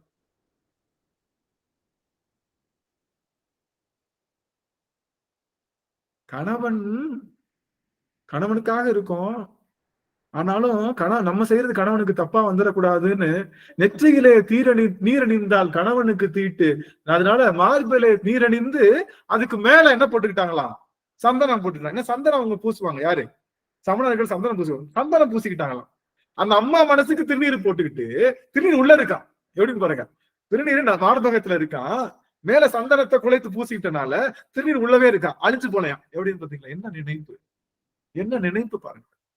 கணவனாருக்கும் தீங்கு நிகழ்ந்து விடக்கூடாது, நான் கொண்ட அறத்திற்கும் தீங்கு நிகழ்ந்து விடக்கூடாதுன்னு சொல்லி அறத்துல நிற்கும் போது உங்களுக்கு எப்படி இருக்கும்னா நெருப்புல தகிப்பது போலத்தான் இருக்கும். குழுகுலுன்னு இருந்தா நீங்க அறத்துல இருக்கலன்னு அர்த்தம். விவேகானந்தர் சொல்லுவாரா, நீ என்ன உங்களுக்கு டீகோட் எப்படி ஒவ்வொரு நாளையும் எப்படி டீகோட் பண்ணுவீங்க அப்படின்னு சொல்லி கேட்டா, அடுக்கும் போது இன்னைக்கு நாள் நல்லா ஈஸியா போயிருக்குன்னா நான் ஏதோ தப்பு பண்றேன்னு அர்த்தம் அப்படின்னு. இன்னைக்கு 4 பேர் நச்சிருக்காங்கன்னா நான் கரெக்டான பாதையில போயிருக்கேன். அறத்துல நான் நிக்கிறேன்னு அர்த்தம். அறத்துல நிக்கிறேன்னா எனக்கு என்ன வராது? மகுடம் சூட்ட மாட்டாங்க. மாடு என்னதான் செய்வாங்க? மாடுதான் அறம். ரிஷபம் தானே அறம். மாடு என்ன பண்ணுவாங்க? மாடு என்ன பண்ணுவாங்க சாமி? சாட்டையில அடிப்பாங்க ஐயா. அடிப்பாங்க. நல்லா போற மாட்டு தான் பின்னாடி குத்துவாங்க, தெரியுமா உங்களுக்கு? நல்லா ஓடும்ல, அது நல்லா ஓடுற மாட்டை தான் பின்னாடி குத்துவாங்க. ஏன்னா அதுதான் வேகமா ஓடும். நல்லா ஓடாத மாட்டை அடிச்சு என்ன, அடிக்காம என்ன? அது அடிச்சாலும் அப்படிதான் ஓடும், அடிக்காட்டாலும் அப்படி போடும். இந்த மாடு அடிச்சா வேகமா ஓடும், நல்ல மாடு. அதனால இந்த நல்ல மாட்டை தான் குத்தி பார்ப்போம், பதம் பார்ப்போம். அதனால அறத்துல நிக்கிறனால நமக்கு மகுடம் கிடைக்கும், நமக்கு பெரிய நல்லது கிடைக்கும், ஜாலியா இருந்துடலாம்னு மட்டும் நினைச்சு நீங்க அறத்துல நின்றாதீங்க. அறத்துல நிற்பதினாலே பஞ்சமா அக்னிக்கு நிற்பது போல அன்னை பராசக்தியை விட நீங்க அறத்துல நின்ற முடியுமா? அவளே பஞ்சமா அக்னிக்கு முன்னாடி நின்னுத்தான் சிவபெருமான் அடைஞ்சான். அதனால அறத்துல நிற்கும் போது என்ன நிகழும் அப்படின்னா, அறத்துல நிற்கும் போது உங்களுக்கு பல சூழல், தர்ம சூழல்கள்லாம் நிகழும். ஆனா எந்த காலத்தை கொண்டும் சிவம் உங்களை விட்டு அகல மாட்டான். நீங்க அறத்துல நிக்கிறேன்னா எல்லாமே நிகழும், ஆனா ஒரு காலமும் சிவம் வரமாட்டான். எது சாய்ஸோ நீங்க எடுத்துக்கங்க. அறத்துல நின்னா அடி விழும், கண்ணீர் பெருகும். அதுதான் அறத்துல நிக்கிறதுக்கான அடையாளமே. அறத்துல நிக்கிறதுக்கான அடையாளமே அடி விழும், தாங்கணும், கண்ணீர் விழும். இது எல்லாம் அப்படிப்பட்ட பெருமான், அப்படி அறத்துல நிக்க வைக்கக்கூடிய பெருமான், அறத்திலே நிக்க வைத்து அறத்திலே குடும்ப இல்லறத்திலே துறவரத்தை தருகின்ற பெருமான், நிறைவை தருகின்ற பெருமான், பற்று நீங்குதலை தருகின்ற பெருமான் எப்படி வந்தானா? கோவாகி வந்து எம்மை குற்றேவல் கொண்டருளும். சிவபெருமான் உங்ககிட்ட எப்ப வருவான் அப்படின்னா, சிவபெருமான் உங்ககிட்ட எப்ப வருவான் அப்படின்னா, நீங்க அறத்துல நிற்கும் போது அவன் வருவான். எப்படி வருவானா? அரசனாக வருவான். உங்ககிட்ட சிவபெருமான் வரணும், அரசனாக வந்து என்ன பண்ணுவானா? குற்றேவல் கொண்டருளும். சரி, என்ன கிளம்பலாமா? என்ன போலாமா? என்ன குற்றேவல் அப்படின்னா என்ன அர்த்தம்னா, அரசன் என்ன பண்ணுவான்? ஏவல் புரிவான். ஏய் அதை பண்ணு, ஏய் இதை பண்ணு அப்படின்னு சொல்லுவான். ஏவல்னா நல்லா கவனிக்கிறேன், ஒரு நிமிஷம் ஏன்னா முடிக்க போறோம், நம்ம இதோட நிறைவு செய்ய போறோம். ஏவல் அப்படின்னா என்னன்னா வேலை. ஏவல் என்னது? வேலை. ஒரு செய்தி மட்டும் சொல்லி அடைய நிறைவு செய்துக்கிறேன். ஏவல் அப்படின்னா வேலை. ஒரு பையன் வீட்டுக்கு வேலைக்கு போயிருக்கான். பையனே நார்மலா வேலைக்கு வந்திருக்கான். போய் எப்பா கடைக்கு போயிட்டு வா எல்லாம் சொல்றாங்க. சொல்லிட்டு கடைசியில் என்ன பண்றாங்க? கடைசியில் ஒரு நாள் என்ன சொல்றாங்க? எல்லாமே பார்த்துட்டு இருக்காங்க பையன். ஆனா ஒரு நாள் என்ன பண்றாங்க? தம்பி இந்த ஷூ இருக்குல்ல, ஷூ அதை தொடச்சிடுறியா அப்படின்றாங்க. அவ்வளவு நாள் வேலை பார்த்தவன் அவனுக்கு ஒரு மாதிரி குத்துது. என்னடா ஷூவை போய் துடைக்க சொல்றாங்களே, அது செய்யலாமா? அதுக்கு நான் வரல, நான் வேலைக்காரன் தான். ஆனா ஷூவெல்லாம் துடைக்க முடியாது, டாய்லெட் எல்லாம் கிளீன் பண்ண முடியாது, அதுக்கெல்லாம் நான் வரல. அந்த வேலைக்கு பேரு குற்றேவல்னு பேரு. எப்படி? ஏவல் என்ன அர்த்தம்னா பெரிய பெரிய வேலை. ஏய் அங்க போயிட்டு வா, கடைக்கு போயிட்டு வா. குற்றேவல்னா அள்ளி செல்லு வேலை. அள்ளி செல்லு வேலைன்னு சொல்லுவாங்க, ரொம்ப சன்னமா கொடுக்குற வேலை. அந்த குற்றேவல் கொடுக்குறாங்க, அது பேர் குற்றேவல்னு சொல்லுவோம். அப்ப அந்த குற்றேவல் பேசு மன்னன் வந்து நமக்கு என்ன படிப்பான்னு நினைப்போம். மன்னன் வரா நமக்கு என்ன படிப்பான்னா, தம்பி நீ படைக்கு போய் தளபதியா இல்லைன்னா அப்படி மிடுக்கா போய் நிற்போம்ல, எப்பா அந்த விளக்கமரம் எடுத்து அந்த மாட்டுக்கொட்டையை கூட்டு அப்படின்னு சொன்னா கூட செய்யணும். அப்படி சொன்னா கூட செய்யணும். அதனால சிவபெருமான் எப்படி வந்தானா? கோவாகி வந்து குற்றேவல். இவர் என்ன சொல்றாரு? சாமி நான் பண்ற வேலை இருக்கு இல்லையா, உனக்கு பண்ற வேலை முக்கியமான செய்தி. நான் உனக்கு பண்ற வேலை இருக்குல்ல சாமி, அந்த வேலைன்றது எப்பயுமே குற்றேவலா தான் இருக்கும். நான் நினைச்சிட்டு இருக்கேன் உனக்கு 6 அடிக்கு நிலமாலை போட்டிருக்கேன், உனக்கு எல்லாமே வெள்ளியில அப்படியே இந்த மாலை வில்வ மாலை போட்டேன், பட்டு வஸ்திரம் போட்டிருக்கேன், டெய்லி கூட்டுறேன், அடியார்களுக்கு அன்னம்பாளிப்பு 10,000 பேருக்கு சாப்பாடு போடுறேன். இது எல்லாம் நான் பெரிய ஏவல் நினைக்கிறேன். பெருமானே நீ செய்யற அந்த உன்னுடைய ராஜாங்கத்துக்கு முன்னாடி நான் செய்கின்ற வேலையெல்லாம் குற்றேவல் தான். நீ எவ்வளவு பெரிய ராஜா, நான் நினைச்சிட்டு இருக்கேன் நிமிர்ந்திருக்கிறேன் என்ன மாதிரி அவ்வளவு சாப்பாடு எத்தனை பேருக்கு, எத்தனை ஊருக்கு நான் பண்ண உளவாரம். மாணிக்கவாசர் சொல்றாரு, நான் பண்ணது எல்லாமே குற்றேவல் தான். அந்த குற்றேவலை நீ குணமா எடுத்துக்கிறியடா, எவ்வளவு பெரிய நீ ராசாடா, ராசா நீதான் ராசா அப்படின்னு சொல்லி வீட்டு வாசல்ல இந்த ஒரு செய்தி, இந்த ஒரே ஒரு செய்தி, மன்னிக்கணும் சுவாமி, 2 நிமிடம் மட்டும் எனக்கு கொடுங்க, முடித்திடுறேன்.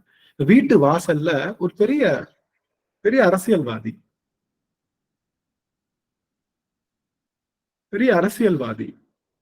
அடியார்கள் கொஞ்சம் கவனிக்கணும். இது வந்து ஒரு ஒரு ரொம்ப முக்கியமான செய்தி. ஒரு அரசியல்வாதி எம்எல்ஏ நிக்கிறாரு. எம்எல்ஏவை பாக்குறதுக்காக எல்லாரும் வாசல்ல வெயிட் பண்ணிட்டு இருக்காங்க. அந்த வார்டு கவுன்சிலரு, நல்லா கவனிக்கணும், முக்கியமான செய்தி. எம்எல்ஏ வீட்டுக்குள்ள உட்கார்ந்து இருக்காரு. வீட்டுக்குள்ளதான் இருக்காரு, வெளியில வரல. அவரை பாக்குறதுக்காக வார்டு கவுன்சிலரு, எம்பின்னு வச்சுக்கோமா, அப்பதான் எம்எல்ஏ வெளியே வைக்க முடியும், அப்பதான் எம்எல்ஏ வெளியே நிக்க வைக்க முடியும். எம்பி வச்சுக்கலாம். எம்பி உள்ள இருக்கா, அப்படி எம்எல்ஏஸ் எல்லாம் வெளியே நிக்கிறாங்க, அப்புறம் கலெக்டர்ஸ் வெளியே நிக்கிறாங்க, வார்டு கவுன்சிலர்ஸ் எல்லாரும் வெளியே நிக்கிறாங்க. இவங்க எல்லாருமே அங்கமா நின்றுட்டு இருக்காங்க. உள்ள வருவாரா மாட்டாரா, உள்ள போவாரா மாட்டாரா அப்படின்னு சொல்லிட்டு எல்லாரும் வெயிட் பண்ணிட்டு இருக்காங்க. ஒரு அம்மா, தள்ளுங்க நகருங்க அப்படின்னு சொல்லிட்டு ஒரு அம்மா போகுது. யார் அந்த அம்மான்னு பார்த்தா, கையில ஒரு விளக்கமாரை பிடிச்சுக்கிட்டு, கையில ஒரு ஒரு ஒரு ஒரு கூடையை பிடிச்சுக்கிட்டு உள்ளுக்குள்ள போகுது. யார்ட்டும் எதுவும் கேட்கல, நேரா உள்ள போகுது. எங்க போகுதுன்னா, நேரா யாரோட பெட்ரூம்க்கு, எம்பியோட பெட்ரூம் போகுது. ஐயா தள்ளுங்கய்யா, நான் கொஞ்சம் கூட்டிக்கிறேன். சரி கூட்டுமா, கூட்டியாச்சு. யார் நின்றுட்டு இருக்கா வெளியில? எம்பி நிக்கிறாரு, கலெக்டர் நிக்கிறாரு, வார்டு கவுன்சிலர் நிக்கிறாரு, எல்லாம் பெரிய பெரிய ஆளுங்க உள்ள வர முடியாம நிக்கிறாங்க. நம்ம கையில ஒரு விளக்கமாறும் ஒரு கையில ஒரு இதுவும் வச்சுட்டு, ஐயா இருக்குங்க, என்னையா இந்த ட்ரெஸ் போட்டிருக்கீங்க, இதை மாத்துங்க அப்படின்னு யாருகிட்ட பேச முடியாதோ அவங்க கிட்ட பேசுது இந்த அம்மா. என்ன காரணம் அப்படின்னா, இந்த அம்மா செய்கின்ற வேலைக்கார வேலைக்காரியா அந்த அம்மா இருக்கு. அந்த வீட்டுக்கு யாரையும் கேட்க தேவையில்லை, எவனையும் கேட்க தேவையில்லை. யாரு உள்ள நுழைய முடியாத இடத்துக்கும் நம்ம உள்ள நுழையும். நாமெல்லாம் சிவபெருமானுக்கு வேலைக்காரவங்க. தேவர்கள் எல்லாம் வாசல்ல நிப்பாங்க, மத்தவங்க எல்லாம் வாசல்ல நிப்பாங்க, எல்லாரும் நிப்பாங்க. அவனுக்கு பணி செய்வதற்காக ஒரு விளக்கமாறும், அவன் வீட்டை கழுவுறதுக்காக ஒரு இதை எடுத்துக்கிட்டு நவருங்க அப்படின்னு சொல்லி உள்ளுக்குள்ள போய், அப்பனை பார்த்து என்னடா இப்படி நிக்கிறான், நான் தள்ளி நில்லு, அங்க போ இங்க போன்னு அவனையே சொல்லி அங்க வீட்டுல வேலை செய்யும் போது சிவபெருமான் நம்மளைத்தான் பாத்துக்கிறார். அவனுக்கு யாரெல்லாம் குற்றேவல் செய்கின்றார்களோ அவர்கள் உள்ள போயிருவாங்க. நிமிர்ந்து பார்த்து பண்ணுவோமா வேணாமா, நாங்கெல்லாம் இந்த ஆளு, நாங்கெல்லாம் கெத்து அப்படின்னு நிக்கிறவங்க எல்லாம் என்ன பண்ணுவாங்க, வாசல்ல அவனுடைய தரிசனத்துக்காக காத்திருக்காங்க. இன்று அஜபா நடனம் பெருமானுக்கு, அவனுக்கு குற்றேவல் செய்கின்ற நமக்கு எல்லாரும் வாசல்ல இருந்து காத்துட்டு இருந்தாலும் அவன் வந்து நம்ம மூச்சு காத்துல நின்று மாவேற ஏறி மதுரைநகர் புகுந்தருளி அப்படின்னு சொல்லுகின்ற நம்ம மூச்சு காத்துல இருந்து மேலும் கீழுமாக ஆடி அஜபா நடனத்தை தந்தள்ளுகின்ற பூவார் கடல் பரவி பூவல்லி கொய்யாமோ, பூவார் கடல் பரவி பூவல்லி கொய்யாமோ, பூவார் கடல் பரவி பூவல்லி கொய்யாமோ.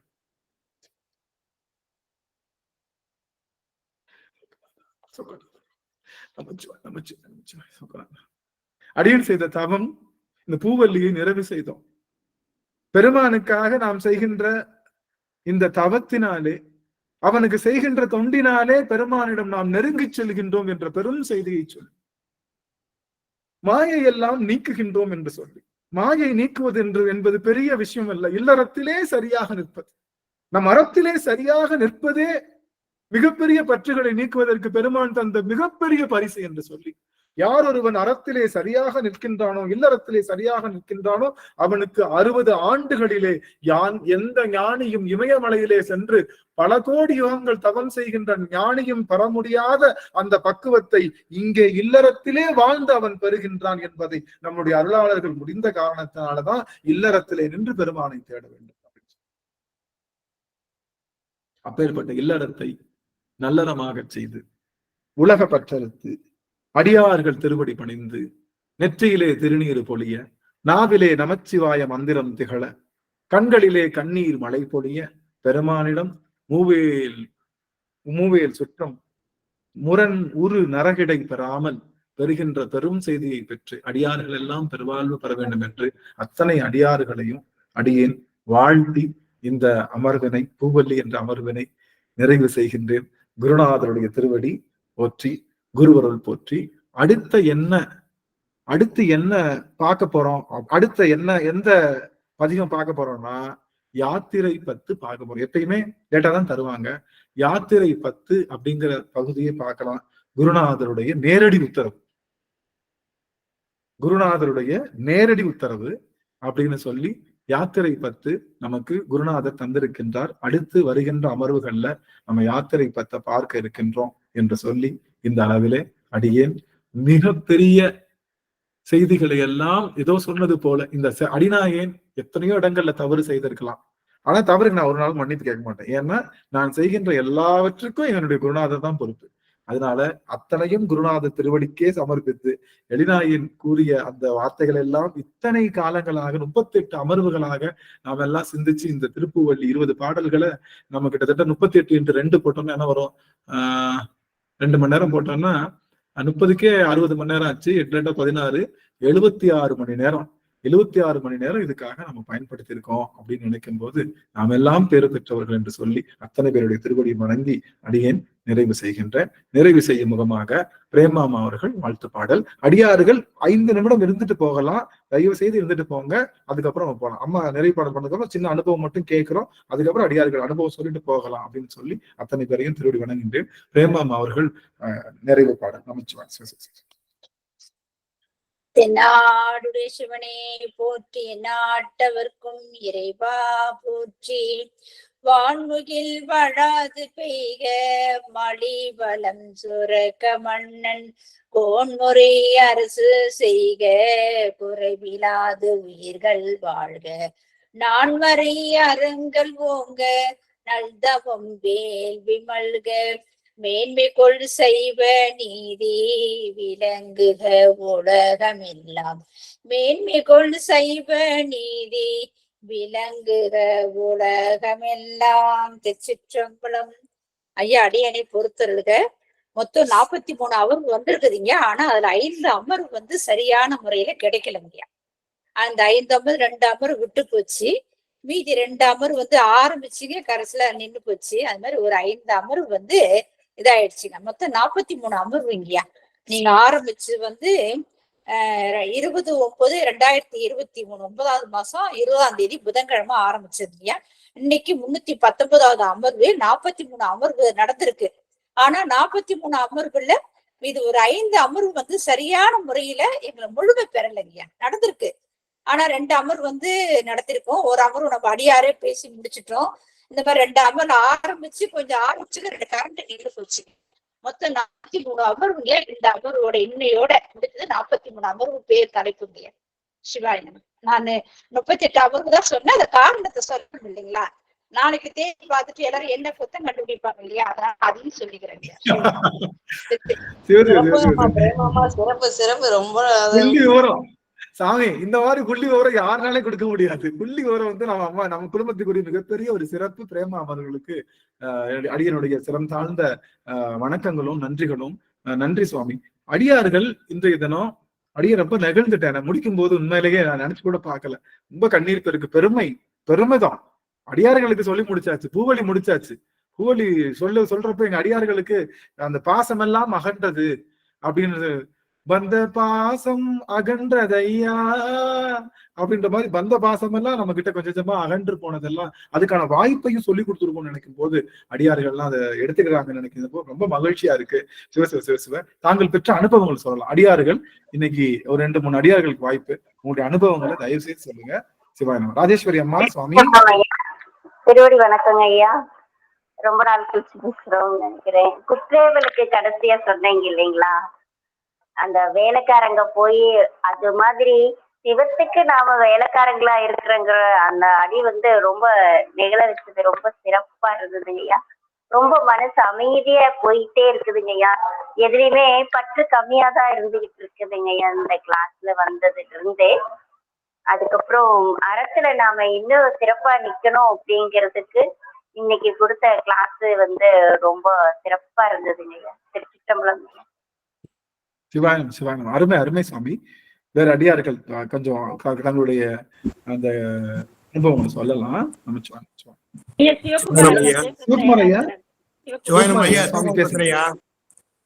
ஐயா நான் ஒரு 3 அமர்வும் உங்களுடைய பேச்சைக்கார வாய்ப்பு கிடைச்சி எனக்கு.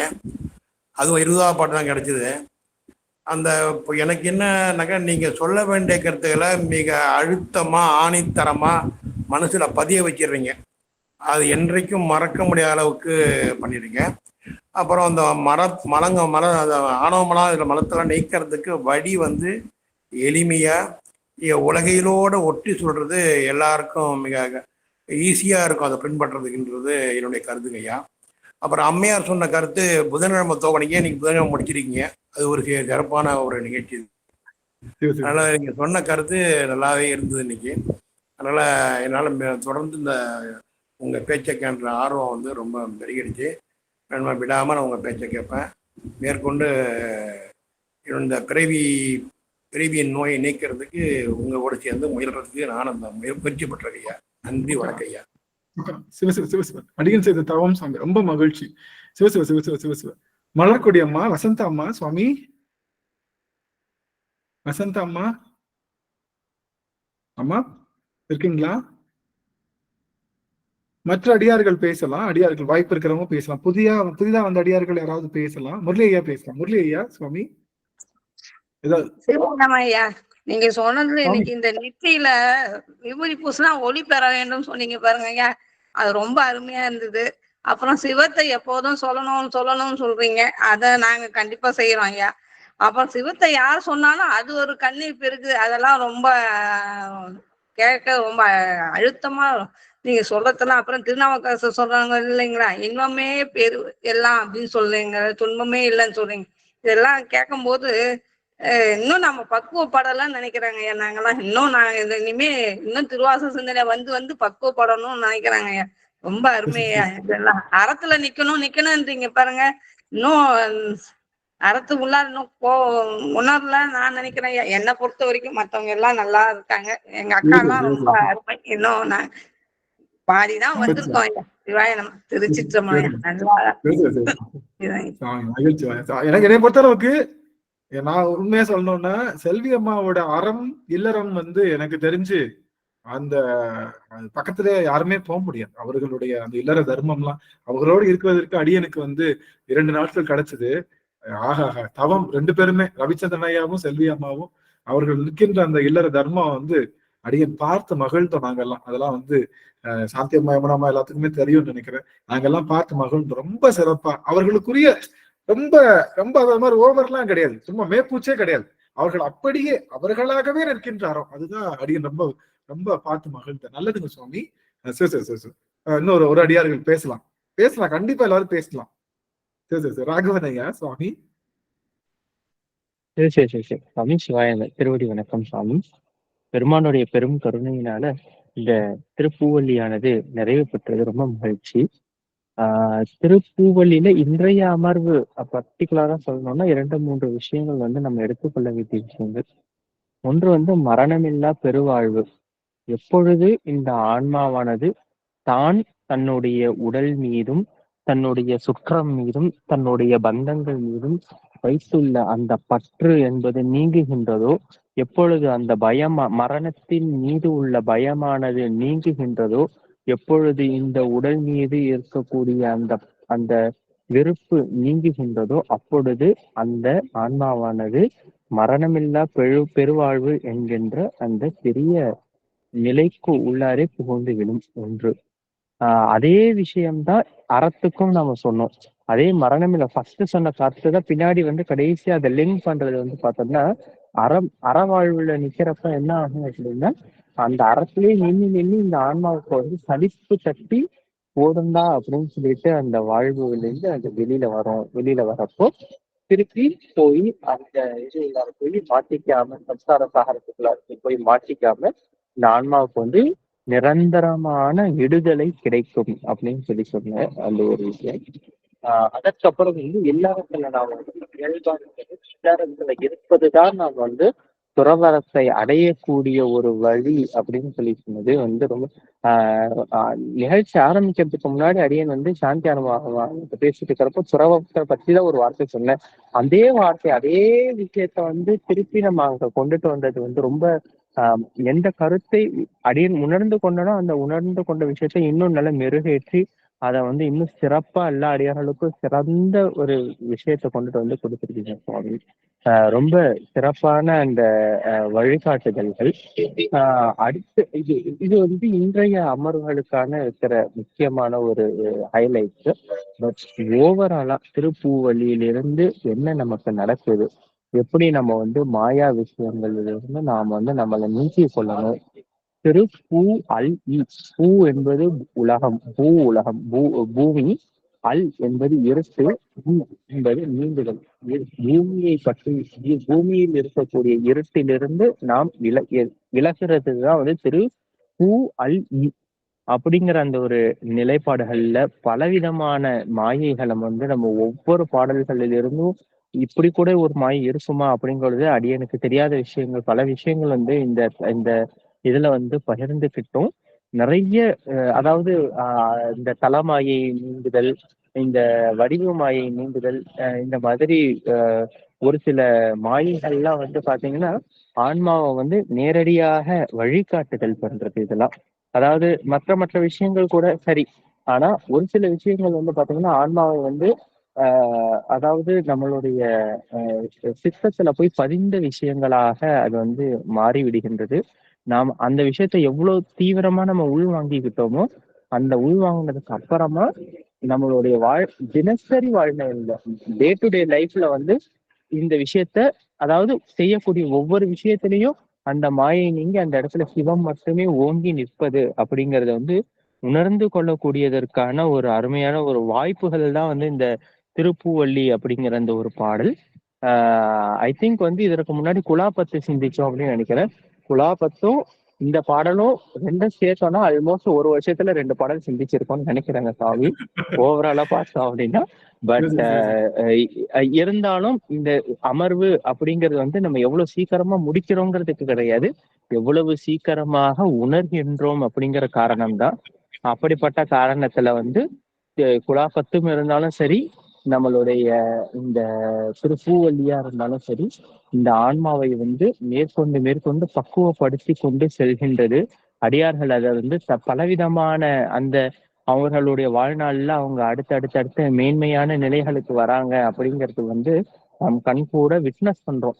இந்த அதாவது இன்னைக்கு இன்சூரன்ஸ் பத்தி சொன்னோம், இன்சூரன்ஸ் டாக்குமெண்ட்ல எப்படி பாண்ட் வருது அப்படின்னு, அதுக்கு கீழே விட்னஸ் ஒரு கையெழுத்து போடுறோம் இல்லையா, இந்த விட்னஸ் போடுற அந்த அத்தாரிட்டி தான் திருவாசக சிந்தனை, வேற ஒண்ணுமே கிடையாது. ரொம்ப மகிழ்ச்சி, ரொம்ப மகிழ்ச்சி. எத்தனை அழகு, எத்தனை அழகு. ராகவன் சுவாமி, ராகவன் ஐயா முகதரிசனம் கொடுப்பீங்களா? நமச்சிவாய் அடியார்களுக்கு முகதரிசனம்.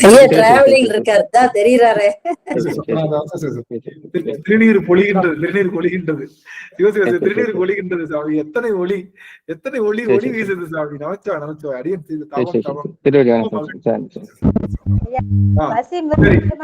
கொடுத்தாரு. ஐயா வந்து சிவபெருமான காட்சி கொடுக்கிறாரு. இன்னும் ஒரே ஒரு அடி, யாராவது ஒருத்தவங்க பேசி நிறைய செய்யலாம். எனக்கு ஒரு மனசு ஆறுல, அதனால ஒரே ஒருத்தவங்க மட்டும், யாராவது ஒருத்தவங்க வாய்ப்பு இருந்ததுன்னா, புதிதா வந்த அடியார்களுக்கு முழு வாய்ப்பு. ரேவதி அம்மா இருக்காங்க, ரேவதி அம்மா கேளுங்க. ரேவதி அம்மா சுவாமி, ரேவதி செல்வ கணபதி அம்மா அவர்கள் எங்க இருந்தாலும் வரணும் மேடைக்கு. அட்மிட் பண்ணுங்க. சிவாய் நம்ம அனைத்து அடியார்கள் திருவடி ஐயா, திருவடி வணக்கம். என் அனுபவம் சொல்லணும்னா, வாழ்க்கையில வந்து இப்ப நான் நிறைய கோபத்தை விட்டுட்டேங்க ஐயா. முக்கியமா பிடிவாதத்தை விட்டுட்டேன். எதுக்கு எடுத்தாலும் நிதானிச்சு பேசுறேன். வார்த்தைகள் ரொம்ப தெளிவா இருக்கு. மோஸ்ட்லி அதிகமா பேசுறது இல்ல, சிவநாமமே உச்சரிச்சுட்டு இருக்கு. நிறைய இருக்குங்க ஐயா, என்னால அதிகமா பேச முடியல, மன்னிக்கிறோம். அத்தனை நேர்களும் மன்னிக்கிறோம். நான் இன்னொரு முறை என்னோட பதிவு வாய்ஸ் ரெக்கார்டா கொடுக்குறேங்க ஐயா. நன்றி. சிவாய் நம்ம வாய்ஸ் ரெக்கார்ட் கொடுங்க, வாய்ஸ் கொடுங்க சாமி. நீங்க குரல் பதிவா கொடுங்க. மகிழ்ச்சி மகிழ்ச்சி மகிழ்ச்சிங்க சாமி. முரளி ஐயா, நன்றிங்க அம்மா. முரளி ஐயா சுவாமி, அங்க ஐயா புதியா வந்திருக்கவங்க ஐயா கிட்ட கேட்டீங்க ஐயா, தங்களுடைய அனுபவம் சொல்லுங்க.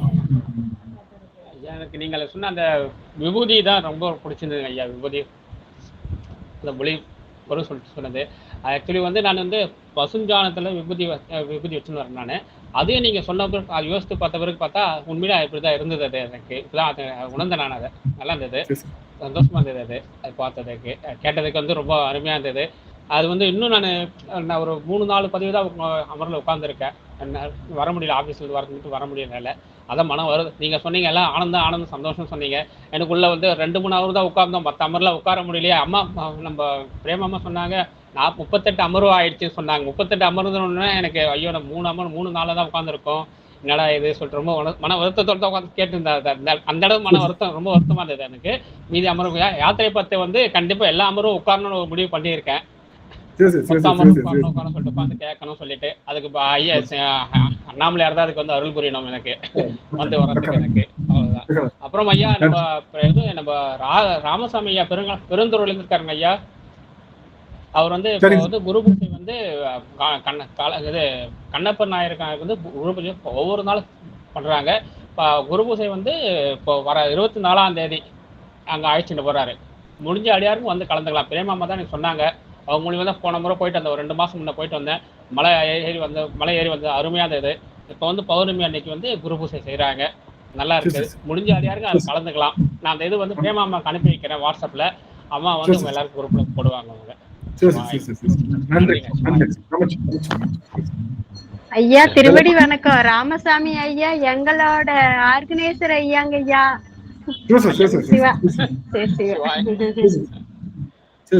அவர்தான் அழைச்சிட்டு போறாரு. அவரு வர ஞாயிற்றுக்கிழமை அங்க வராரு, கோயிலுக்கு வராரு. வர ஞாயிற்றுக்கிழமை காலையில வந்து 8 மணிக்கு அங்க குரு பூசை மலையில குரு பூசை. அதெல்லாம் யார் வராங்களோ முன்னாடி சொல்லிட்டா அவர் அன்னம்பாளிப்புக்கு ஏற்பாடு செய்ய கேட்கறேன். மற்றபடி இதெல்லாம் வந்து அவங்கவுங்க எல்லாம் வந்துடலாம், நீட்டா வந்துடலாம், அந்த இடத்துல வந்துட்டா அழைச்சிட்டு போவாரு. அங்க அவர் கேட்கறது வந்து முன்னாடி சொன்னோம்னா பதிவு பண்ணோம். அன்னம்பாளிப்பும் பிளஸ் அது குச்சி மலை ஏறத்துக்கு ஒரு ஊன்றுகோல் வேணும் நமக்கு, இது போற மாதிரி ஊன்றுகோல். அந்த ஊன்றுகோல் ரெடி பண்ணுறதுக்காக அவர் கேட்குறாரு. அதை மட்டும் முன்பதிவு பண்ணிட்டா போதும், மற்றபடி ஒன்றும் இல்லை. அழகாக போன முறை போயிட்டு வந்தோம். அளவெடுத்த சந்தோஷம் அது. அந்த சந்தோஷத்துக்கு அளவே கிடையாது. அது அளவு கிடையாது. அதுக்கு வந்து ஒரு இதுவே கிடையாது, மெஷர்மெண்ட் சொல்ல முடியாதுக்கலாம். அந்த அளவுக்கு மலைப்பாதை அழமையாக இருந்தது. அழகாக கூட்டின்னு போயிட்டு வந்தாங்க. அந்த ஊர் மக்கள் நமக்கு வந்து ரொம்ப சப்போர்ட் பண்ணாங்க. ஐயாவோட அன்பால் வந்து அவங்க எல்லாம் என்ன சொல்றது, யானைக்கு பாகன் வந்து எப்படி சொன்னா யானை கேட்குமோ அந்த மாதிரி அவர் சொன்ன வார்த்தை கேட்டு அத்தனை பேரும் நமக்கு வந்து இதாக கூட்டு போனார். அன்னைக்கு வந்து நினைச்சு கூட பார்க்கலாம், அந்த மலையில போயிட்டு சுவாமி கண்ணப்பரை தரிசனம் பண்ண சொல்லிட்டு அவ்வளோ அருமையாக அதை மீண்டும் வாய்ப்பு கொடுத்துருக்காங்க. ஒரு ஞாயிற்றுக்கிழமை போலாம் முடிவு பண்ணியிருக்கேன். சுவாமியோட ஆசீர்வாதம் எப்படின்னு தெரியல, அது அப்புறமேட்டு இது. ஆனா ஆசைப்பட்டாச்சு. நீங்க சொன்ன மாதிரி ஆசைப்பட்டா கண்டிப்பா கிடைக்கும்னு சொன்னீங்க. ஒரு இதே பூவல்லி கொய்யாமலை பூவல்லி சொன்னீங்க பார்த்தீங்களா? அன்னைக்குதான் முதல்ல உங்களுடைய அமர்வில் உட்கார்ந்தது நானு. உங்களுடைய அமர்ல கிடைச்ச நம்ம ஆசைப்பட்டா போதும் சுவாமி கொடுப்பாரு சொன்னீங்க. அன்னைக்குதான் முதல்ல அமர்வில் உட்கார்ந்தேன் நானு. அதுக்கப்புறம் தான் இதெல்லாம் நடந்துன்னு வருது எனக்கு. சுவாமி நன்றிங்க ஐயா. சுவாமி அத்தனை அடியார்களுடைய திருவடியும் அடியன் போற்றுகின்றேன். சிவாய நம. அனிமொழி அம்மா சொல்லலாம். சிவாய நம ஐயா. ஐயா நீங்க சொன்ன மாதிரி எனக்கு நடந்தது ராகவனையா இப்போ சொன்ன மாதிரி இதெல்லாம் ஆத்தென்டிக்கா நடந்தக்கூடிய ஒரு இதுதாங்க ஐயா. எனக்கு என்னால் உணர முடிஞ்ச ஒரு இதுங்க ஐயா. சிவன் வந்து முன்னாடி போய் நின்று அழுதால் போதும், அவர் சொல்வாரு பொய்யா கூட நீங்க அழுகுங்க அப்படின்ற மாதிரி. அத போய் நின்று சாமியை நினைச்சா போதும், பொய்யா அழுகணும்ன்ற அந்த இது வராதுங்க ஐயா. எனி டைம் வந்து சிவனை கூப்பிட்டுட்டு இருந்தாவே ஒண்ணு போதுமானது ஐயா. நம்ம வந்து எல்லாம் தெரிஞ்சுக்கணும், கிளாஸ் போய் எல்லாம் நீங்க ஒவ்வொரு வார்த்தை அந்த கிளாஸ்ல ஒரு வார்த்தை இருக்கு பாருங்க, அது உணர்த்தக்கூடிய ஒரு உண்மையான ஒரு நிகழ்வுங்க ஐயா. சிவாய நம்ம ஐயா. திருச்சிற்றம்பலம். நன்றி அம்மா. அத்தனை அடியார்கள் சாந்தி அம்மா இது சொல்லுவாங்க. அம்மா சுவாமி. எஸ் சிவாய நம்ம ஐயா. திருவடி வணங்கிற சாமி, அனைத்து திருவடிகளை வணங்கிறேன். சொல்லுங்க சாமி. பூவல்லி ரொம்ப சிறப்பா முடிஞ்சிருக்குதுங்க. நிறைய அனுபவங்கள் நமக்கு கிடைச்சிருக்குது இதுல. அடுத்தது நீங்க இப்ப அதோட என்னென்ன எங்களுக்கு எல்லாம் வேலை வாங்கி கொடுத்துட்டீங்க சிவபுரத்துல, அது ரொம்ப நன்றி சொல்றேன் சாமி. அதுக்காக உண்மையிலேயே எனக்கு ரொம்ப கேரண்டியா இருக்குது, அது கண்டிப்பா கிடைக்கும், கன்ஃபார்ம்டு வேலை கிடைக்கும்ட்டு. சரிங்களா? இப்போ செஞ்சுட்டு தான் இருக்கோம். இதான் நம்ம அங்க போய் செய்யறதுக்கு ஒரு இது நீங்க கொடுத்திருக்கீங்க, உத்தரவு கொடுத்திருக்கீங்க. சரிங்களா? அவசியம். அது வந்து அடுத்தது பாருங்க, யாத்திரை பத்து தொடர்ச்சியாவே அதே மாதிரி வருது பாருங்க. நீங்க கொடுத்திருக்கிற யாத்திரை பத்து அது கண்டினியூ பண்ற மாதிரியே வருது. அதை போய் சிவபுரத்துள் அணியார் கதவது அடையாமே புடைவட்டுருகி போற்றுவோம் புயங்கன் ஆழ்வான் புகழ்கனையே. எப்படிங்க சாமி? தொடர்பு எப்படி இருக்குன்னு பாருங்க. தொடக்கம் சாந்தியம்மா வாயால அருமையா தொடங்கி இருக்கு. யாத்திரை பத்தி தொடங்கியாச்சு. மகிழ்ச்சிங்க சாமி. ரொம்ப நன்றி, ரொம்ப சிறப்புங்க, ரொம்ப சிறப்பு. இந்த இன்பம் நமக்கு இறுதி வரை, நமக்கு இந்த அமர்வு இறுதி வரை இருந்து நமக்கு தொடர்ந்து நடந்துட்டே இருக்கணும். நம்மளதுன்னு இல்ல, நம்ம அடுத்த தலைமுறை இதை அனுபவிக்கணும். அந்த அளவுக்கு ரொம்ப ஒரு சிறப்புங்க சாமி. ரொம்ப நன்றி. சிவாய நன்றிகம்மா. சாந்தி அம்மா திருவடி வணங்குகின்றேன். எல்லா அடியார்களுக்கும் ஒரு விண்ணப்பம், எல்லாரும் கண்டிப்பா குரல் பதிவு கொடுங்க. நமக்கு திருவாச சிந்தனையில எல்லாரும் குரல் பதிவு கொடுங்க. உங்க அனுபவங்கள் எல்லாம் வாய்ப்பு டைம் ஆயிடுச்சுன்றனால நம்ம வந்து இதை நிறைவு செய்யறோம். அதனால அடியார்களுக்கு வாய்ப்பு ஏதாவது கிடைக்க முடியல அப்படின்னா கண்டிப்பா உங்களுடைய அனுபவங்கள், திருப்புவழி அனுபவங்களா இருக்கட்டும், இந்த அமர்வோட அனுபவங்கள் எல்லாத்தையும் நீங்க குரல் பதிவா கொடுக்கணும்னு சொல்லி அத்தனை அடியார்கள் திருவடியும் அடியன் கேட்டுக்கொள்கின்றேன். முரளி ஐயா, சுவாமி ஏதோ சொல்லுவாங்க. அதுல வந்து நமக்கு திருவாசகத்துலங்க ஐயா ஒரு சில இடத்துல வந்து எழுத்து பிழைகள் நிறைய இருக்கு. அது ஒரு இதுவா கொஞ்சம் கைட் பண்ண நல்லா இருக்குங்க ஐயா நமக்கு. எனக்கு நான் வந்து என்னோட புத்தகத்துல ஒரு 5-6 இடத்துல இருக்கு. நான் வந்து ஒரு இடத்துல வந்து தப்பாவா படிச்சேன். எனக்கு எங்க ஐயார் ஒருத்தர் கோச்சிக்கிட்டாரு என்கிட்ட. ஐயா நீங்க திருவாசகம் வந்து நீங்க முதல்ல உட்காந்து படிக்கிறீங்க, வாசிக்கிறீங்க, ஆனா தப்பா படிக்கிறீங்கன்னு. நான் ஒரு புதுசா ஒரு புக்கு வாங்கி அதை படிச்சேன். அது வாசிக்கும் போது பாத்தீங்கன்னா தப்பா படிச்சிட்டு நான் அதை. அவர் எவ்வளவு கோச்சிங்க, ஐயா அப்படின்னு புத்தகத்துல இருக்குதாங்க வாசனை எனக்கு தெரியாதுங்க, நான் மனப்பாடமும் பண்ணல நான். அதனால அது நிறைய புத்தகத்துல வந்து பாத்தீங்கன்னா திருவாசகம் வந்து எழுத்து பிழைகள் நிறைய இருக்கு. அதில் வந்து ஐயா நம்ம பிரேமாவை கூட கேட்டேன் நான். அம்மாக்களை சொன்னேன், அம்மா வந்து நீங்கள் அந்த இதில் சொல்லுப்பா பண்ணலாம் நம்ம அப்படின்னு சொன்னாங்க. அது வந்து கொஞ்சம் பண்ணி கொடுத்தீங்கன்னா நல்லா இருங்க ஐயா. எனக்கு நான் எனக்கு வந்து ஒரு 5-6 இடத்துல அந்த எழுத்து பிள்ளைகள் இருக்குது நான் தெரிஞ்சுட்டேன். ஆனால் என்ன தான் அங்கே வரும்னு தெரியாது இருக்கு. அதுக்கு மீனிங் தெரியாமல் அதில் படிச்சுன்னு வரோம், நாங்கள் வாசிட்டு வரோம் நாங்கள் முற்றதொல்ல. அது வந்து கொஞ்சம் அது மட்டும் கொஞ்சம் பண்ணி கொடுத்து நல்லா இருங்க ஐயா. அது நான் பார்த்துட்டு கொஞ்சம் மெசேஜ் பண்ணுறேன். அது மட்டும் ஐயா முரளியே saivam.com போய் பாருங்க. அந்த பேஜ் எடுத்து பாருங்க, எங்க மிஸ்டேக் இருக்கோ கரெக்ட் பண்ணிக்கங்க. அதுல உங்களுக்கு 7ஆம் திருமுறை அதுல இருக்குங்க, 8ஆம் திருமுறையால எல்லா திருமுறையும் அதுல இருக்குங்க. நீங்க திருவாசகம் எடுத்து அதுல பாருங்க, saivam.com போய் பாருங்க. அதுல எடுத்து கரெக்ட் பண்ணிக்கங்க, அது கரெக்டா இருக்கு. சரிம்மா, நன்றிம்மா. இந்த புக்ல ஒரு பிழை கூட கிடையாதுங்க. இந்த மாதிரி புக் வாங்கிங்க. இந்த புக் 60 ரூபாய். இந்த மாதிரி புக் வாங்கினா அழுத்தமாவும் இருக்கும், 60 ரூபாய். ஆனா நல்லா இருக்குங்க, ஒரு தவறு கூட இல்லாம இருக்கும். சரிங்கம்மா. எழுத்து பெருசா இருக்கும், இந்த புக்ல எழுத்து நல்லா பெருசா இருக்கும். எனக்கு 3 புத்தகம் இருக்கு. 3 புத்தகத்துல வந்து ஒரு புத்தகம் தான் நல்லா இருக்கு. மத்த 2 புத்தகத்துல வந்து எழுத்து பிழைகள் இருக்கு எனக்கு. அதெல்லாம் செய்ய ஓகே. சரிங்க சாமி. அது நம்ம ஒவ்வொரு வாரமும் ஒவ்வொரு அமர்படி நம்ம அது சொல்லிட்டு இருக்கோம். நம்ம அது கண்டிப்பா அதை சரி பண்ணிடலாம். நீங்க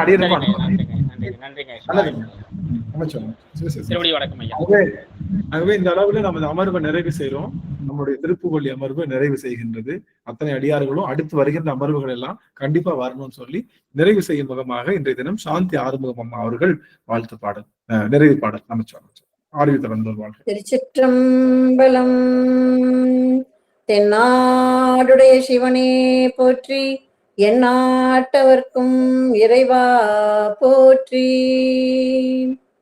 ஆறிரு தடந்தோள் வாழ்க, அறுமுகம் வாழ்க, வெட்பை கூறு செய்த நிவேல் வாழ்க, குக்குடம் வாழ்க, செவ்வேல் ஏரிய மஞ்சை வாழ்க, யானைதன் அணங்கு வாழ்க, மாறிலா வள்ளி வாழ்க, வாழ்க சீரடியார் எல்லாம். மாறிலா வள்ளி வாழ்க, வாழ்க சீரடியார் எல்லாம். மாறிலா வள்ளி வாழ்க, வாழ்க சீரடியார் எல்லாம். ஹரஹர நம பார்வதிபதியே, ஹரஹர மகாதேவா. தென்னாடுடைய சிவனே போற்றி, எந்நாட்டவர்க்கும் இறைவா போற்றி.